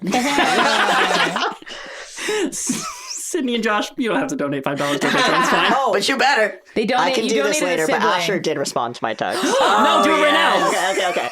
I texted, if Lev had a radio show, what would it be? That's the only thing I texted. And Asher said, probably like paranormal investigation / conspiracy sort of show where they report on the latest ghost sightings or have callers on to talk about their weird experiences. Adorbs. Why? Yeah. Just curious. Why? I She's just love curious. that. Keep New Prosper weird. Yeah. Prosper weird. Ooh, it also reminds me of, sorry, because I'm playing through the beginning of Kingdom Hearts 2 again. It's like Shocked. the weird little ghost stories in Twilight Town. It's like the weird anomalies Yeah, in the little Twilight urban Town. legends. Yeah, the urban legends. Yeah, that's fun. I'm sorry, love I that. promise we'll stop promoting Sorry. my Anna and I's other podcast, Never Influencing the Kingdom stop. Hearts podcast. Go Although I- listen to it. Available wherever you get your Subscribe to podcasts. the Patreon. We do will think stop Asher- promoting the Kingdom Hearts podcast, and we will start promoting Star Simple Trek. and clean. Yeah, baby. Season 3 coming soon. The other podcast. Donate to the Patreon. Make so many podcasts, you guys. One person podcast I love factory. that you make so many podcasts. true. I know. Okay. Want to make another? Sex in the City watch some Sex and the podcasts. City. do it. Sex and the City. Podcast. Sex and the City. That's a different thing, Ian. Oh, What? sorry. Donate $69. There's only one Patreon tier. Nice. Okay, let's do some listener questions, Hooray. shall we? Our first question comes from our beloved patron, JWX. Thank you so much. Jay, they say, I love that the Bara is basically always active and that the constellation is probably mostly associated with daytime, given the sun is unobstructed there. And it also holds a lot of governmental power. What other associations with the city's districts do you have as players? I'm interested in the vibes of each district's aesthetic and motivations. I love this. I can answer this. Yeah. Yeah. The where the Bakers Guild is, The sort of on the edge. outskirts in the edge. In my mind, it looks very sort of like European rural area, you know? Yeah, It's like giving Dutch. Yeah, like Yeah. a Monet painting. I was Yeah. thinking Italian countryside, but I like Dutch. Yeah. We're all in that big area. Right. Amber Waves of Gray, although that's an American reference, obviously. Amber Waves of Gray? Amber Waves of Grain. There it is. Sorry, guys. Fields of gold. Yeah. And like wind and stone buildings. It has a very Euro vibe to me. Yeah, it's like the Kiki's delivery service sea shanty town. Oh. See, I even see it as bicycles. less water. Oh. It's more inland in my head. Yeah, because it's near the Wheat. river, but You not need to be on near the like river, wheat yeah. and things. Yeah. Yeah. It does feel to me a lot like it's very sun-centric as well. Totally. Yeah. What about like Minetown? Oh, Minetown. Well, They don't see the sun. yeah, like it does see the sun, but like, I mean, I made like some visual mood boards for the show, so Hell like yeah, you maybe I did. was like in that mindset. Mindset. Mine Town sets. sets. Mine town setting. Minecraft! Yearn for the mine. I watched the Minecraft movie on my plane home from my cousin's Speak on wedding. it. Super fun. Oh, cool. Okay. Really enjoyed it. Hell yeah. Never I'll played watch Minecraft, so I've never played it either, so I don't know how Not that feels. sponsored. Not sponsored. Not sponsored. no free ads. Jack Black, donate $5. Jack Black donate more than $5. Yeah, I'm so please. glad we have all these bits, you guys. I love it so much. Good bits. Yeah, Minetown. Minetown. Minetown to me feels like fucking Peaky Blinders. Like that specific kind of industrial. Sure, like turn of the century kind Yeah, of. exactly. That like, and we've talked about it. Like, it's very ramshackle because it was expanding very quickly. That it was like a lot of okay, we just have to make do. We're at a point in the timeline where it's like, okay, now they can kind of renovate and make things a little bit better, but that's not a top priority. Like, I actually put like, I think what would be surprising is like, I put Art Deco in the Constellation and Art Nouveau down below, which would maybe seem counter to like the history of those like movements and eras.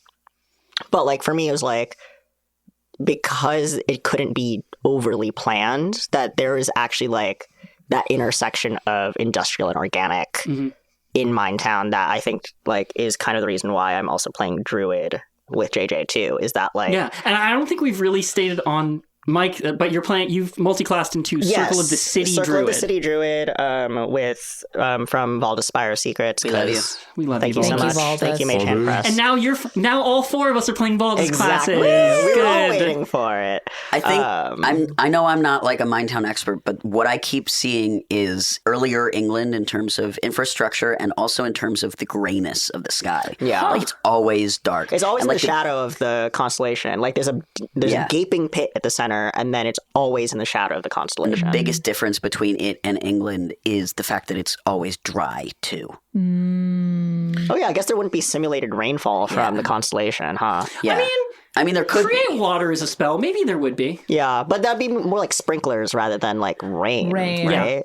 Yeah. Yeah, so even then it's like it's dry, dark England. It's the Dust Bowl, right? It's the dust. There's a part of the town. Yeah. Well, that's a naming convention because the drug that everyone uses is called dust. Right. So it's the dustpan is like more akin to Skid Row. You know what I Yeah. mean? Yeah, the dustpan reminds me of kind of Hades Town-esque. Okay. I was thinking you're in town. Yeah. Also like a district of a city with like accumulated waste that can't go anywhere. It's so funny because to me, the dustpan, I always pictured as like vast, flat, red clay, dirty, like that there's almost no buildings there, that it's like really Oh, far interesting. out. That's just like what my brain thought of. For me, it's y'all seen The Wire? Yeah. I have not. That's okay. There's I need to work there's a on that. season of The Wire where they sort of set up a district of Baltimore to be like a place where you can use drugs legally. Oh. And they like a cop kind of like doesn't tell his superiors and tries to set this up, and it's like a whole messy thing. That's kind of what I imagine, where it's like a bunch of like hollowed out tenements and boarded up things. I have a friend who like worked at a needle exchange in Miami, and it was like this thing, like, as might as well do it safely. Yeah, exactly. Right. It's Well, and if New Prosper cared about all its citizens equally, that's what they would. Yep. It's what I'm seeing in my head right now is like it's underground tent city. Yeah. Kind of. It's like you'll see it in various TV shows when they send the main characters into that world for like the one episode or two episodes that they do. Or like when they go to like the abandoned mall. Yeah. Where like the downstairs basement part is like a city and stuff. Yeah. Oh, does anybody remember Warm Bodies? Yes. The mine city for the zombies, or the mall city for the zombies. Yes. Oh, Yes. yeah. Not bad.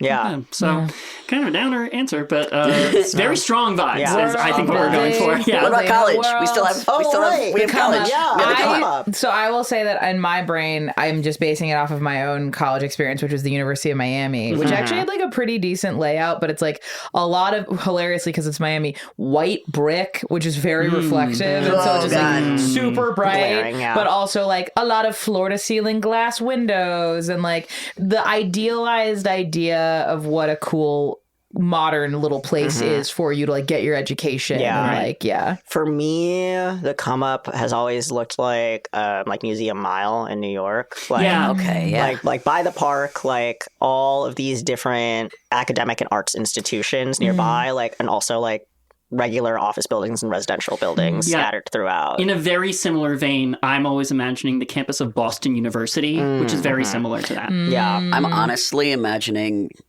Genovia from Princess Diaries. Oh, that's so funny. But mostly because that wasn't a real place. It was actually like it was a school in Europe Right. that they. That's so funny. So like I'd so never been funny. there, but that's what I'm seeing in my head. Yeah. And the bara for me is New Orleans. Yeah. I can see that for sure. Yeah. New Well, like a Orleans weird mix meets of Las New- Vegas. Yeah, New Well, and Orleans meets Vegas meets like Tokyo. Yeah, Oh, yeah. I know Mayana, you specifically based the bar on Akibahara in Yeah, Tokyo. So Akihabara, like, yeah. that's what's in my brain. I've never been to there. I want to go to there. It's so sick. It's cool. Well, as Bex and I Oh, have interesting. been saying, Do bitches be in Japan? I've been saying bitches be in Japan. I want to be bitches. I want to be bitches so bad. I want to be Japan. I just want to be in. I'm locked out. I'm giving myself not a party locked in, point I'm for that. locked Yeah. Yeah, so bitches be in Japan, and I just want that. I want to be in Japan. Yeah. I want to be bitches so bad. bitches in Japan. Really quick sidebar before we move on to the next question. Do you guys want a quick walk Oh down yeah, party excellent. points Please give it land? to us. Yeah. This is our post Comic Con totals too, my right? God. Yes, this is post Comic Con. Okay. I've been working very hard to tank my points. Thank you. Yeah, and it is reflected. It shows. Misha is in the lead with 12, even after I Hell yeah. removed a point earlier Wow. today. Hell yeah. I am second. As of now, I am second with 11. Hell yeah. I'm right on Misha's tail. Lynn and Mayana are tied with 10.5. Oh, all right. We share. They We're share a point. co-parenting. We share We're a point, co-parenting yeah. a point. Yeah. Wow, good for Bex us. has been know. tanking points and is at 6. I called it. I knew it. Yes. See, that's what I mean. We can't reward Bex by removing the points because it's what they want. And It I'm doesn't matter. winning. It's happening. In my the twisted little WonderCon- brain, I'm winning. The WonderCon audience has 12 points. Hell The yeah. Comic-Con audience, as amazing as they were, only has 2 points because we were getting most of the points from Comic-Con. They kept giving us points though, which was sweet. Yes, Yeah, Asher that's has very 3 nice. points. Hell yeah. Points I resent giving. Bex and Lynn both have 1. Gold stars. Bex has 2. Lynn has 1. I have 3 gold stars. Wow. Comic-Con audience has 1 gold star. Yeah. The party crown is still owned by Mayana. And then a recent Hall of Famer is from the last episode. You're the one out here squirreling. You got squirrel stats, right? That was, I think, Amisha said Yeah, that sounds like me. That's absolutely Amisha. Misha. out here squirreling. Reed has 1 point, and Hell then yeah. the late counter, Mayana has 2 late counters, and I have 0 late counters at the moment. Oh, because we reset, right? We reset. Yeah. Can I retroactively give Reed a gold star for for please. shocking you all Yeah. so hard at Comic Con? Yeah, I Sure, think Dobie. that's So funny. I Well vote for that deserved. as well. Yeah. By committee. Gold star by committee. Resolved. So funny. Okay. Our next question is from our patron Maddie M. Maddie. Maddie actually starts with, "Thanks so much for answering my previous question about disability in New Prosper. Oh, It made me yeah. giddy to hear about that this week. I was amused with the detour after I submitted that question. It came up a little bit in real life, typical for life. Anyhow, for the record, I think it was a fun discussion. I definitely felt seen, and I often do listening to your episodes as a disabled, chronically ill, and queer fan. Oh my God.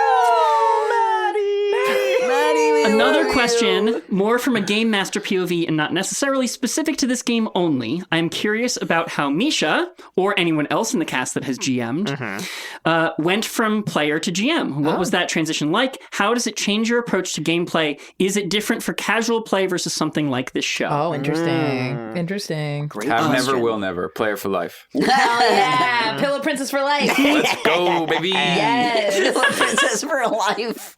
So true. I mean, Mayana, just by sheer volume of experience, do you want to go first? Yeah. Sure, I guess. All right, new panel. We've added another one to your schedule. Nah. Wait, oh, new. Mayana did every single Mayana's D&D on panel 6. at Comic-Con. 6 Yeah, panels. we did one, and that was enough for me. And Mayana did a lot. David did the math. I think I was responsible for like a fifth of the content in the D&D room that weekend. Yeah. Yeah. Yes, I will say, I think my desire to GM came out of a natural progression of I'd been a player for a long time. And I think one of the things that I was trying to figure out was like, okay, I want to give this back to people, and it's an unfair ask of me to consistently offload the labor of that onto other people. And I also felt like there were things I wanted to explore as a writer and a storyteller that, when left to the agendas or the preferences or the perspectives of other game masters, we might explore.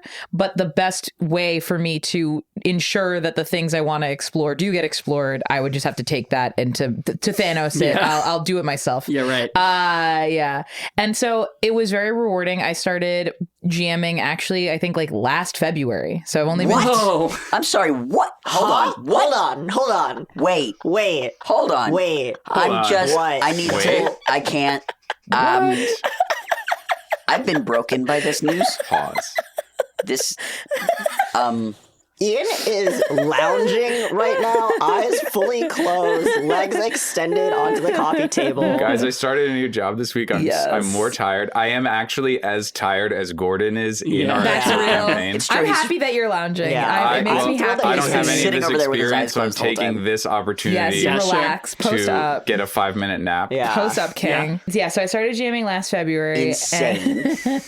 And I think like, I don't know. It gave me a lot of empathy as a player, which I already had, but like it made me think about my role as a player in a different way. And it made me think about like, what are the choices I as a player can make to best support a dungeon master or a storyteller?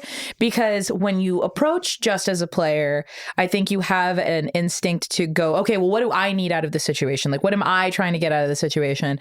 And then when you've done GMing or you've explored GMing and then go back to being a player, you think about like, what is the role that I'm playing in the story we're all telling together? And how can I best support other people at the table? How can I best support the dungeon master who's trying to like wrangle us?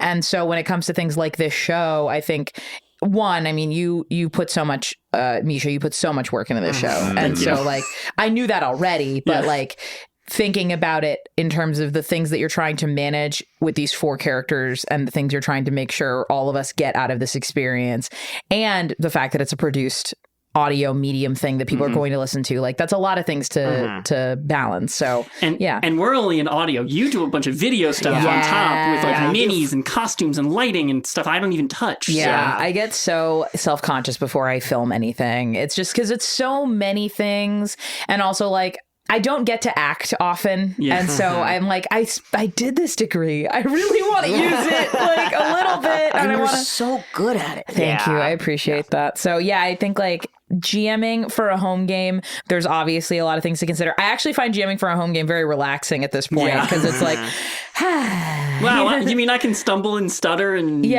don't have to worry about having to edit it later? Cool. I don't have to worry about editing it. And also like, I'm so gifted. All of my friends are so talented and like, they're so thoughtful and they want to explore the same things that I want to explore. So when I'm so spoiled. I settle down to do a home game and it's like the most lovely experience. And so I'm very, very grateful for that. And What about you, Lynn? I know you have a lot of jamming experience too. Yeah, so I started as a player, as many people do. I started playing in college, primarily D&D. I sat across my friend in a special effects makeup class. Well, not a friend. We had just met that day. And they were like, hey, will you sign my petition for a club to be real. And I was like, okay, yeah, like that happens a lot. I was like, yeah, sure, what is this? And they go, oh, it's for Dungeons and Dragons. I said, yes, I will sign this, and can I join? Can I also do it? May I see it? When do you meet? What do you do? How do I? I'm there. Is that weird? I'm there. Can I go? Can I go? Can I come? Can I be there? Is this an invite? Can I go to funny. Yeah, so I started as a player, and that was really fun of like, every semester, a bunch of people who wanted to run games would like essentially do like a pitch. And then people could sign up for whatever games that they were interested in. And we met like weekly or even like twice a week in some cases because it was college and we all were around each other. God, can you imagine having so much time? I know. And everybody lives so close by. Yeah, it was really, really awesome. And so, yeah, they ended up being my GM for a couple different games. And I was like, okay, like this is really motivating. And they're like, yeah, I haven't GM'd before this club. And I was like, and like it was a similar experience where I was like, what do you mean? Like it feels so natural. You're so good at this. Like you make it such an enjoyable experience. And they're like, it is hard, but ultimately it's like, their advice for me, they're like, it's like planning a party. Like it's like, and some parties are really high effort. Like it could be like a gala, but most home games are like inviting your friends over. Yeah. And so kind of with that same vein of like, it gave me more empathy as a player of like, oh, if I were treating a game like a house party, what am I bringing to the table? Quite literally. And also free yourself of the other people are also going to bring stuff. Exactly. Like, you don't have to hold all of that by yourself. Yeah. Or if you are, you should explore finding a way to offload some of that labor to other people so they can bring stuff too. And setting those expectations for yourself and with other people, like a lot of that growth was like one, just like having the audacity to try and fuck up very publicly. Like, whereas like, for me, like, I love game mechanics. I love being a rules lawyer, not in the sense of, like, I want a power game, but it's like that, like, for me, the rules are the generative thing that creates interesting decisions that then therefore become the story. Well, that's the Bluey episode too, right? Like there's a Bluey episode where they're playing a game in the park and one of the kids is like, well, can't we just change the rules so that we don't have to do this part? And they're like, no, the rules are what make it fun. It's like if I want to play soccer and someone just picks up the ball, I'm like, that's a different sport. I'm here to play soccer. Like, or that's the folklore of how rugby came to be. Like that there wasn't before, I don't think this is true, but like that there wasn't a rule in the town of Rugby that where like every soccer field was different and like there were no like official overarching rules to the game. There wasn't a league or an organization. And then so it was like there were no rules to pick up the ball. Now that's there's nothing the here that says a dog can't hold the ball. Exactly. Earbud, get in the scruff. Like Airbud, scrum? Get in the scrum. That'd be the rugby one? I don't know if that's anything. There's definitely Good thing there are our probably other resident party options point there. counter is asleep.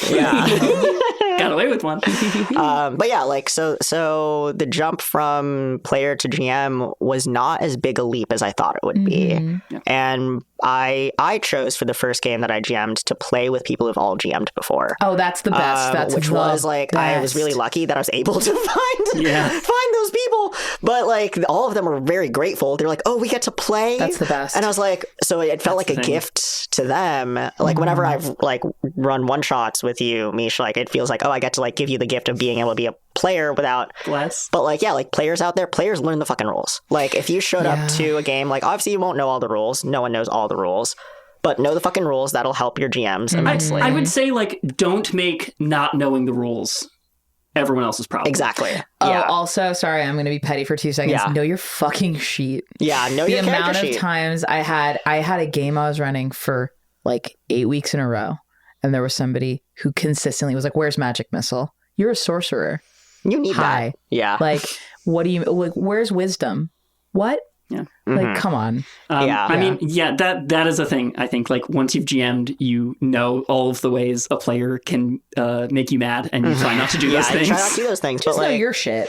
yeah, like, and you mentioned this, like the difference between. I've only done home games. I've not done anything. I haven't GM'd. But maybe you should do one on here soon.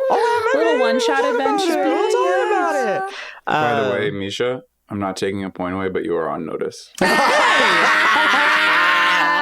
You were asleep. Oh, I was it. He heard You're it. just God resting damn your it. eyes.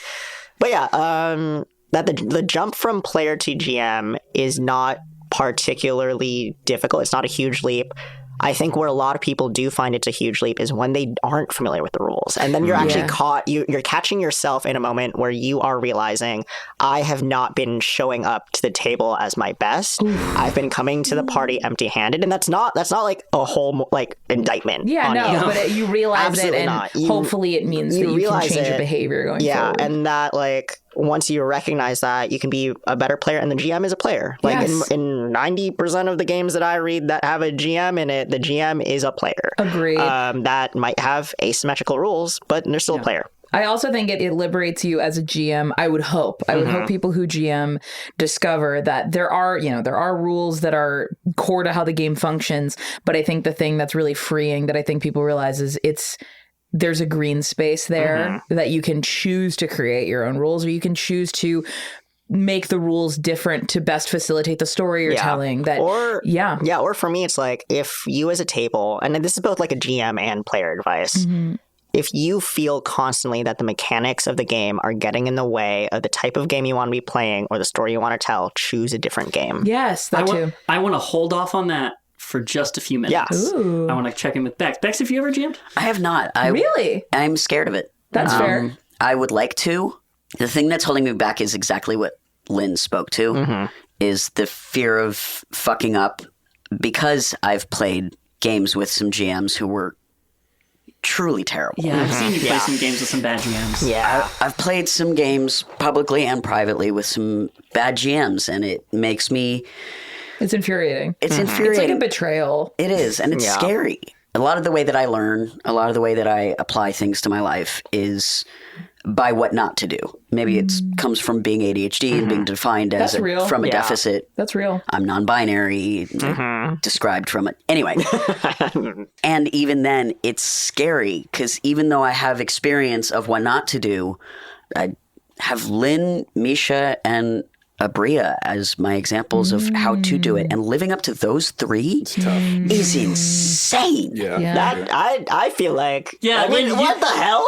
Did you and I just get put in the same grouping as that's Ibra? I know that's pretty cool. That's pretty cool. But like, even to what you're saying is that like, it doesn't matter how many times you've run a game. Like, you're still always going to have that as the back of your mind. Like, again, like hosting a party, like, is everyone having a good time? Oh, it's the worst. Am I doing everything I can to really facilitate this experience? You get in your head, like, and a I lot. notoriously feel bad about when I'm hosting parties because I feel like I'm not doing enough. Well, and like, even that was running through my head last episode when I made an intentionally downer of a minigame. I was like, oh no, is this too much of a downer? Are they having fun? Is this good story? Meanwhile, I'm like frothing. Like, I'm like, yes, so get like, me out of it. So, another part of making the transition from player to GM is just like embracing that a little bit, just being like, the people in this room, yes, we're here to have fun, but like, they're my friends and they'll forgive me if it's like not perfect. Also, yes. And I realized this last year at the birthday party that all of you were present for, which was, and I have this theory about parties in general, which is like, I think sometimes there's like one too many things at a party. And I think the fear is that it's like, there isn't enough enrichment for the dog kind of a thing. And I remember I brought all of it. Exactly. I brought all of these like video games over and I like set them all up in the living room. And nobody even went inside the house. Yeah. Like, everybody was outside chatting and drinking and eating food. And like, to me, that is what a party is for. I feel like a party is just a space where people can connect and talk. And like, people are aware of themselves and aware of the things they like and don't like to do and the people they like and don't like to talk to. So the thing that if this frees you at all, Bex, is like, people actually need a lot less than you think, or might need less than you think. Like, think about the things that you expect out of a quote unquote good D&D game. And then think about like, can you facilitate that in another party? Probably. Yeah. Like, I don't know. For me, all I need is good RP and like friends. Yeah. Like that's the thing of like finding a different game. Like and this goes to anyone, like if Dungeons and Dragons, if you're like, either the mechanics aren't what I want, or like I'm really intimidated by all of the textbooks realistically, or if you're like there's not enough textbooks, I want to get granular, I want to get gritty, I want all of the crunchiness. If you are like, hey, the rules of soccer, like I don't like, as someone who like doesn't like baseball, for example, like I'll won't kill you. I know we've talked about that. Did you know there's not a standard size for a baseball park to be? Yeah, that's also a wild thing. Really? Yeah. you can just make the back fence wherever you want. Yeah. They it's talk about true. it in games, like, because it affects the number of home runs that you Yeah. can It have. does. Yeah. It's- Directly. It's so- crazy. Yeah. So you can hit more home runs in one field than your home field because they just have the fence. Yeah, Yeah, they closer. just the fence is in a different spot. Yeah, it's like a huge thing. Yeah. It's more Anyway. regulated for softball. No, but oddly. like even then, like, yeah, if you find yourself, you want to run games or you want to play games, and you're like, this just isn't working for me. I do not feel like confident in throwing this kind of party. If you don't feel like you can party plan a gala, don't throw a Yeah. gala. Yeah. You will be upset. Your Yeah. guests will be upset. No one's having good time, and for what? Okay, it seems very clear that Lynn wants to move on to the next question in the mailbag, which is from Sam R. Thank you, Sam. Thank you, Sam. Thank you, Sam. Hey all, I had a question about game systems. Oh, I see. Do you feel like D&D 5e ever hinders your ability to storytell more than it helps? And do you have any ideas of what systems you may be interested in trying in future seasons? Oh.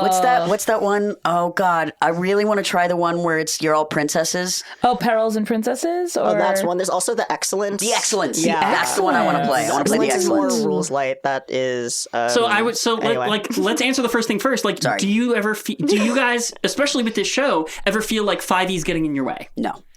I don't think so, but I think it's also because, and I feel we're able to do this, like D&D only gets in your way as much as you allow D&D to get in your way. I think so. I think like any of the things that don't work for, and this is why I think D&D is one of the most successful TTRPGs, period.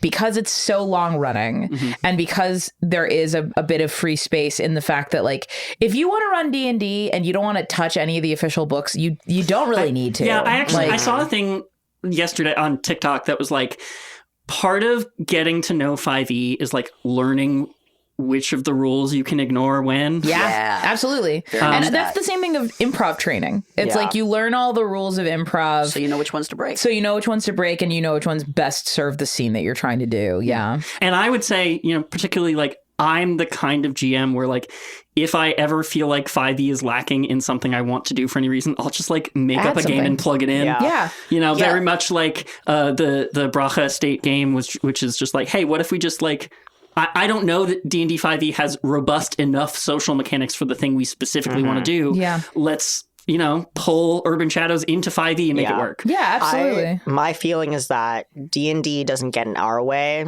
we get in D&D's way. Like, Yes. that's kind of what it is of like, Yes. we are so willing to make things work in other ways. Like, I feel really like grateful to be with so many like talented improvisers, performers, and like fun people that like we can have a good time Yeah. and ignore the game.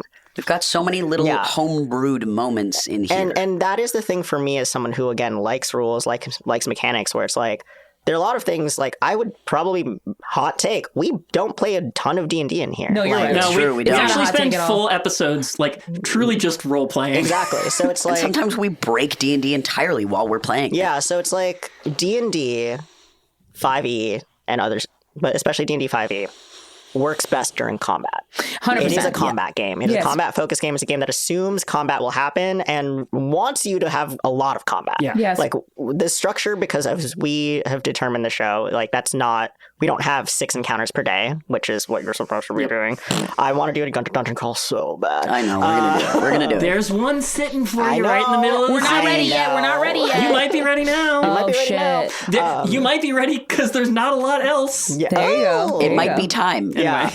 So I don't think, you're right. I don't think D&D gets in our way at all. I do think that like we play so many other games and D&D is one of them on the Yeah. show. Yeah. That's true. Well, the other thing too, to that point about combat is like the majority of the things that your character sheet is focused on is how your character engages in combat. It's combat or survival. It's combat or survival. And I think like one of the things that I bump up against as a storyteller a lot is I am really intrigued, or I guess just like fixated on villains that are not 100% evil in the way that we understand like a binary idea of evil and good.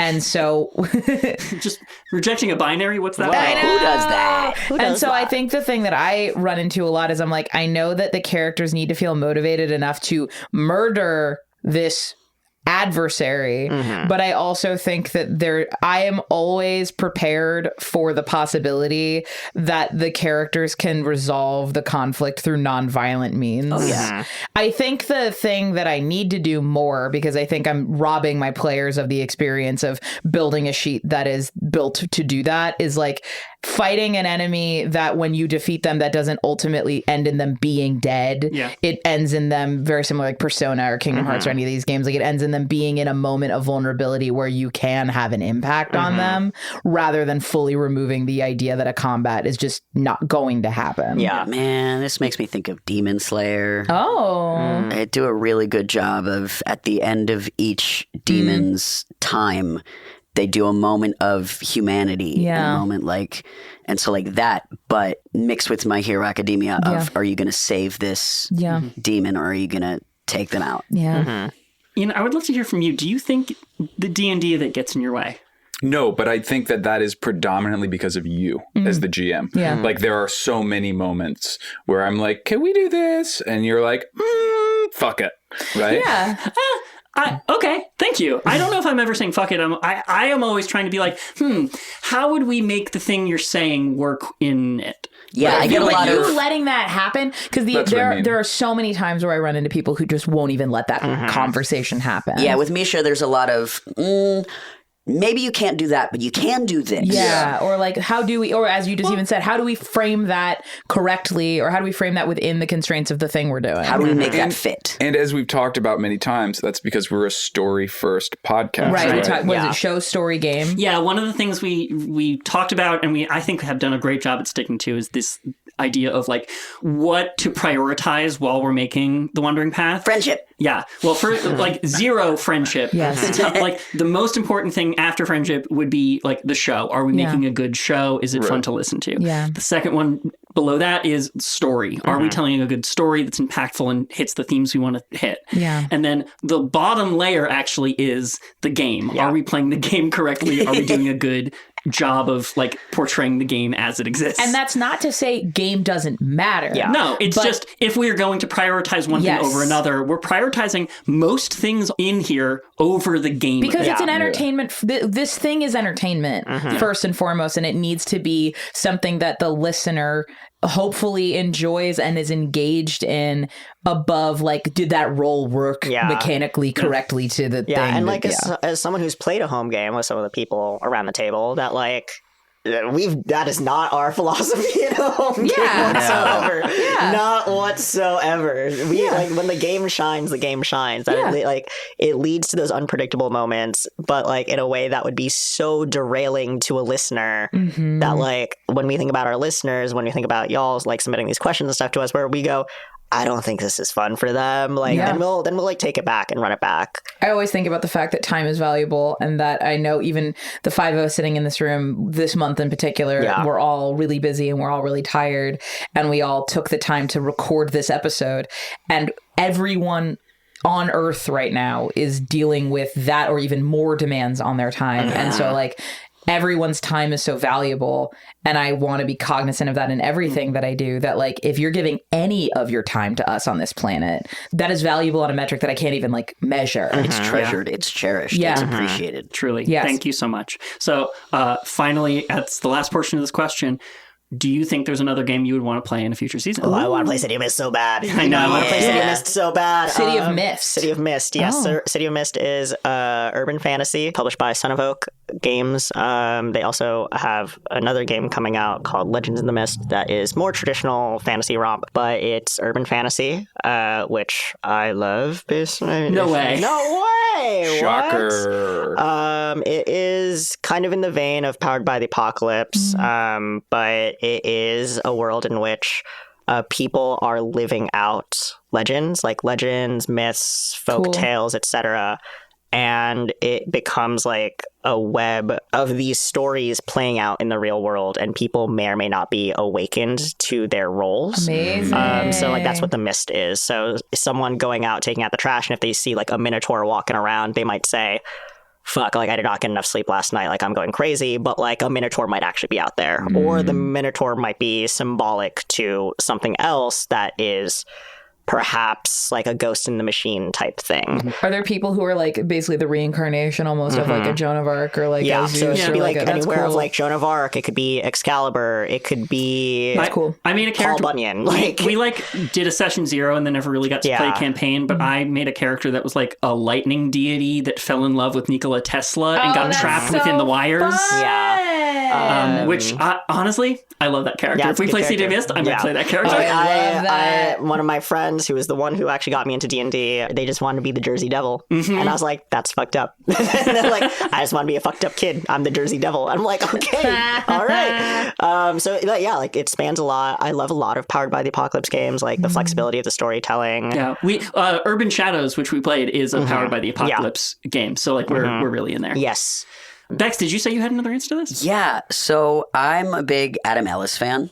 Okay. Adam Tots, please donate $5 to our Patreon. Big fan of his horror comics, especially, and he did like a Kickstarter for a role-playing game that he calls Fever Nights. And it's 90s, and it's teenagers with powers. It's the Zweihander RPG, so kind of lightweight rules.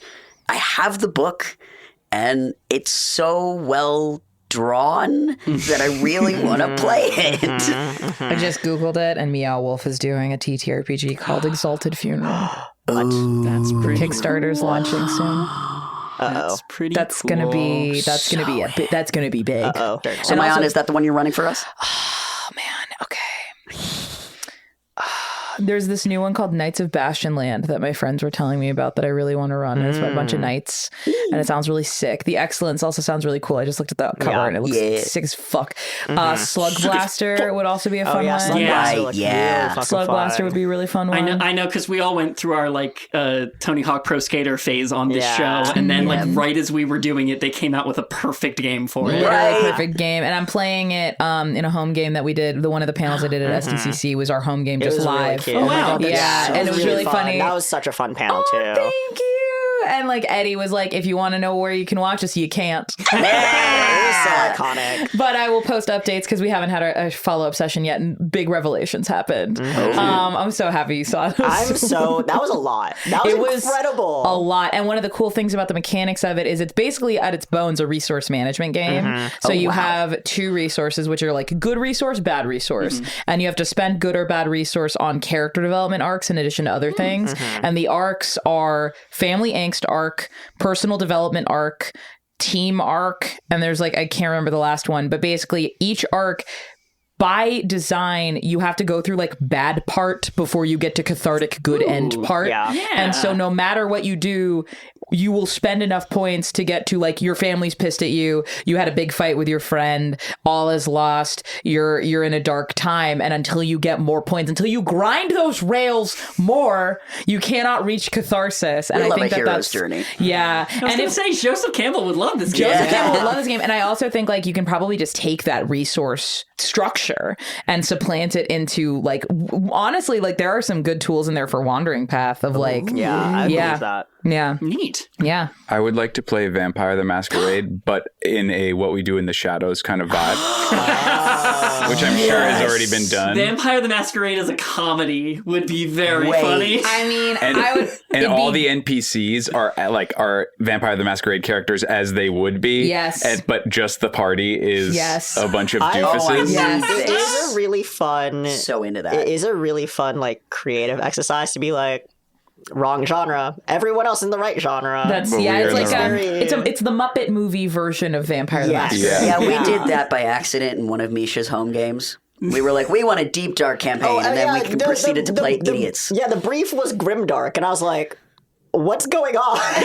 It was a grimdark campaign, and we continued to be reckless little guys. Yeah. And I kept trying to be like, and this is the grimdark option because they asked for it, and you would be like, I wonder what's over here. Oh, Candy Mountain. Let's go to Candy Mountain, Yeah. Charlie. I find it happens a lot, specifically with Vampire, where it attracts a type of person who's like, I like rainbows and picnics. And I'm like, why are you playing this game? It's because it's fun. That's why I play Warhammer, because it's fun to cosplay misery. Did you ever come in with your freaking little Warhammer guys and they're painted hot pink and you just lay them out on the field? Well, yeah, I think we've talked about this. Like, that's a really fun thing that's happening in Warhammer right now, which is like Hello Kitty themed The Space Marines. yassification of Warhammer. Yeah. Okay, but also Warhammer fans and their kids.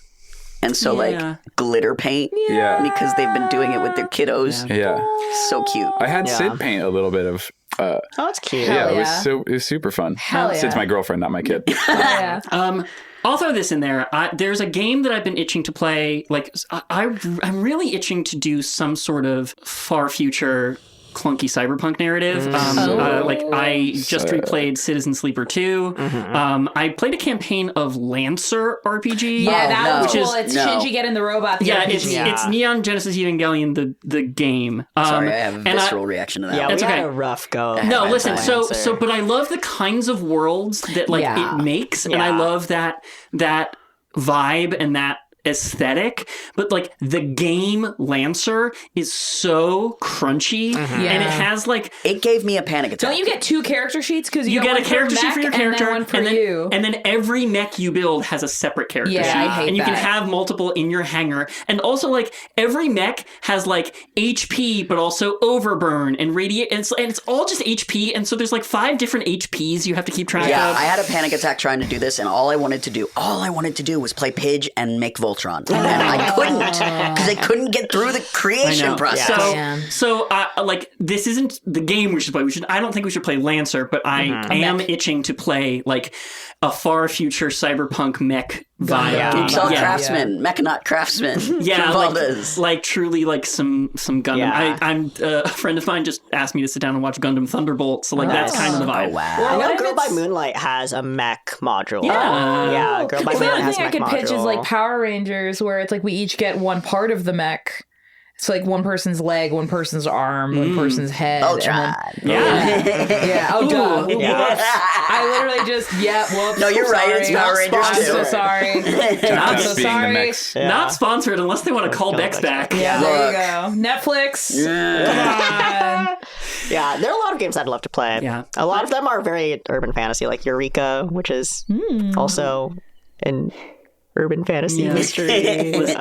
Well, Monster of the Week, which is often an urban Kids on fantasy bikes. mystery. Kids on bikes. Kids on bikes would be really bikes. fun. Kids with capes. Monster Kids. Hearts, because I love Monster drama. Big Eyes Full Arts can't lose. Clear Eyes Full Hearts. You guys want to play a game, Clear Eyes Full Hearts? That's Yes. the TTRPG I made about playing high school football Yeah. players. But desperately want to play that now. Yes. Except I changed it to Big Eyes, so it's and now it's an anime. Oh yeah. Well, there is a secret rule in Clear Eyes Full Hearts, which is it's in a section called "There's Nothing in the Rules," which is that instead of picking your character aspect as like the golden boy or the troubled teen, you can pick Airbud or Teen Wolf. So like there are options. For I was it. a Teen Wolf. Yeah, you played as the Teen Wolf. That would Yeah. be Airbud. sick. I love. Do you have a go doubt being Airbud. mechanic? Do you have like an angst mechanic? Because one of the things that I really want for like an anime sports RPG is the part where the character feels doubt.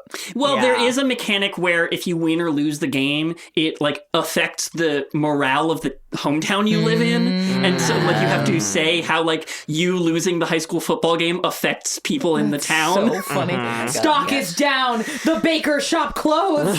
Truly. My parents are getting a divorce. Well, that one my does God. happen. Yeah, plenty of games to play. Yeah. Plenty of Amazing. stories to I'd tell. play any game with you all. So. Same. Well, I would even try DMing for you. Wow, we're gonna hold you to that. I know. I said it calculatingly. It means I have to now. And we can't wait to keep playing. Yeah.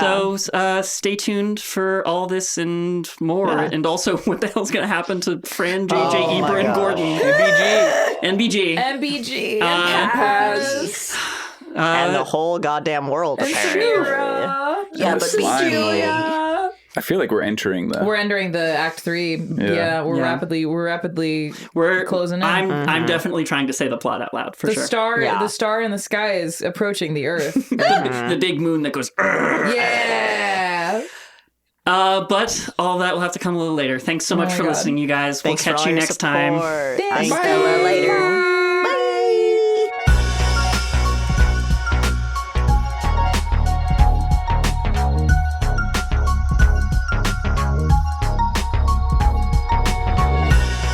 Wandering Path was created by me, Misha Stanton, and produced by Bex Taylor-Klaus, Lynn Rafil, Mayana Barron, and me. The story was game mastered and sound designed by me, Misha Stanton. It was played and performed by Bex Taylor-Klaus, Lynn Rafil, Mayana Barron, and Ian McEwen. Cover art by Lynn Rafil, transcript assistance by Darby Summers, and music courtesy of the Independent Music Licensing Collective. Our production and house manager is Erin Bark. If you like what you're listening to, please tell your friends and let them know where to find us. Our website is wanderingpathpod.com, where you'll find links to subscribe and follow us wherever the path leads. We're also on Patreon, patreon.com/wanderingpathpod. We're so grateful for anything you can do to help us keep making this show. Thanks for wandering with us. Till next time.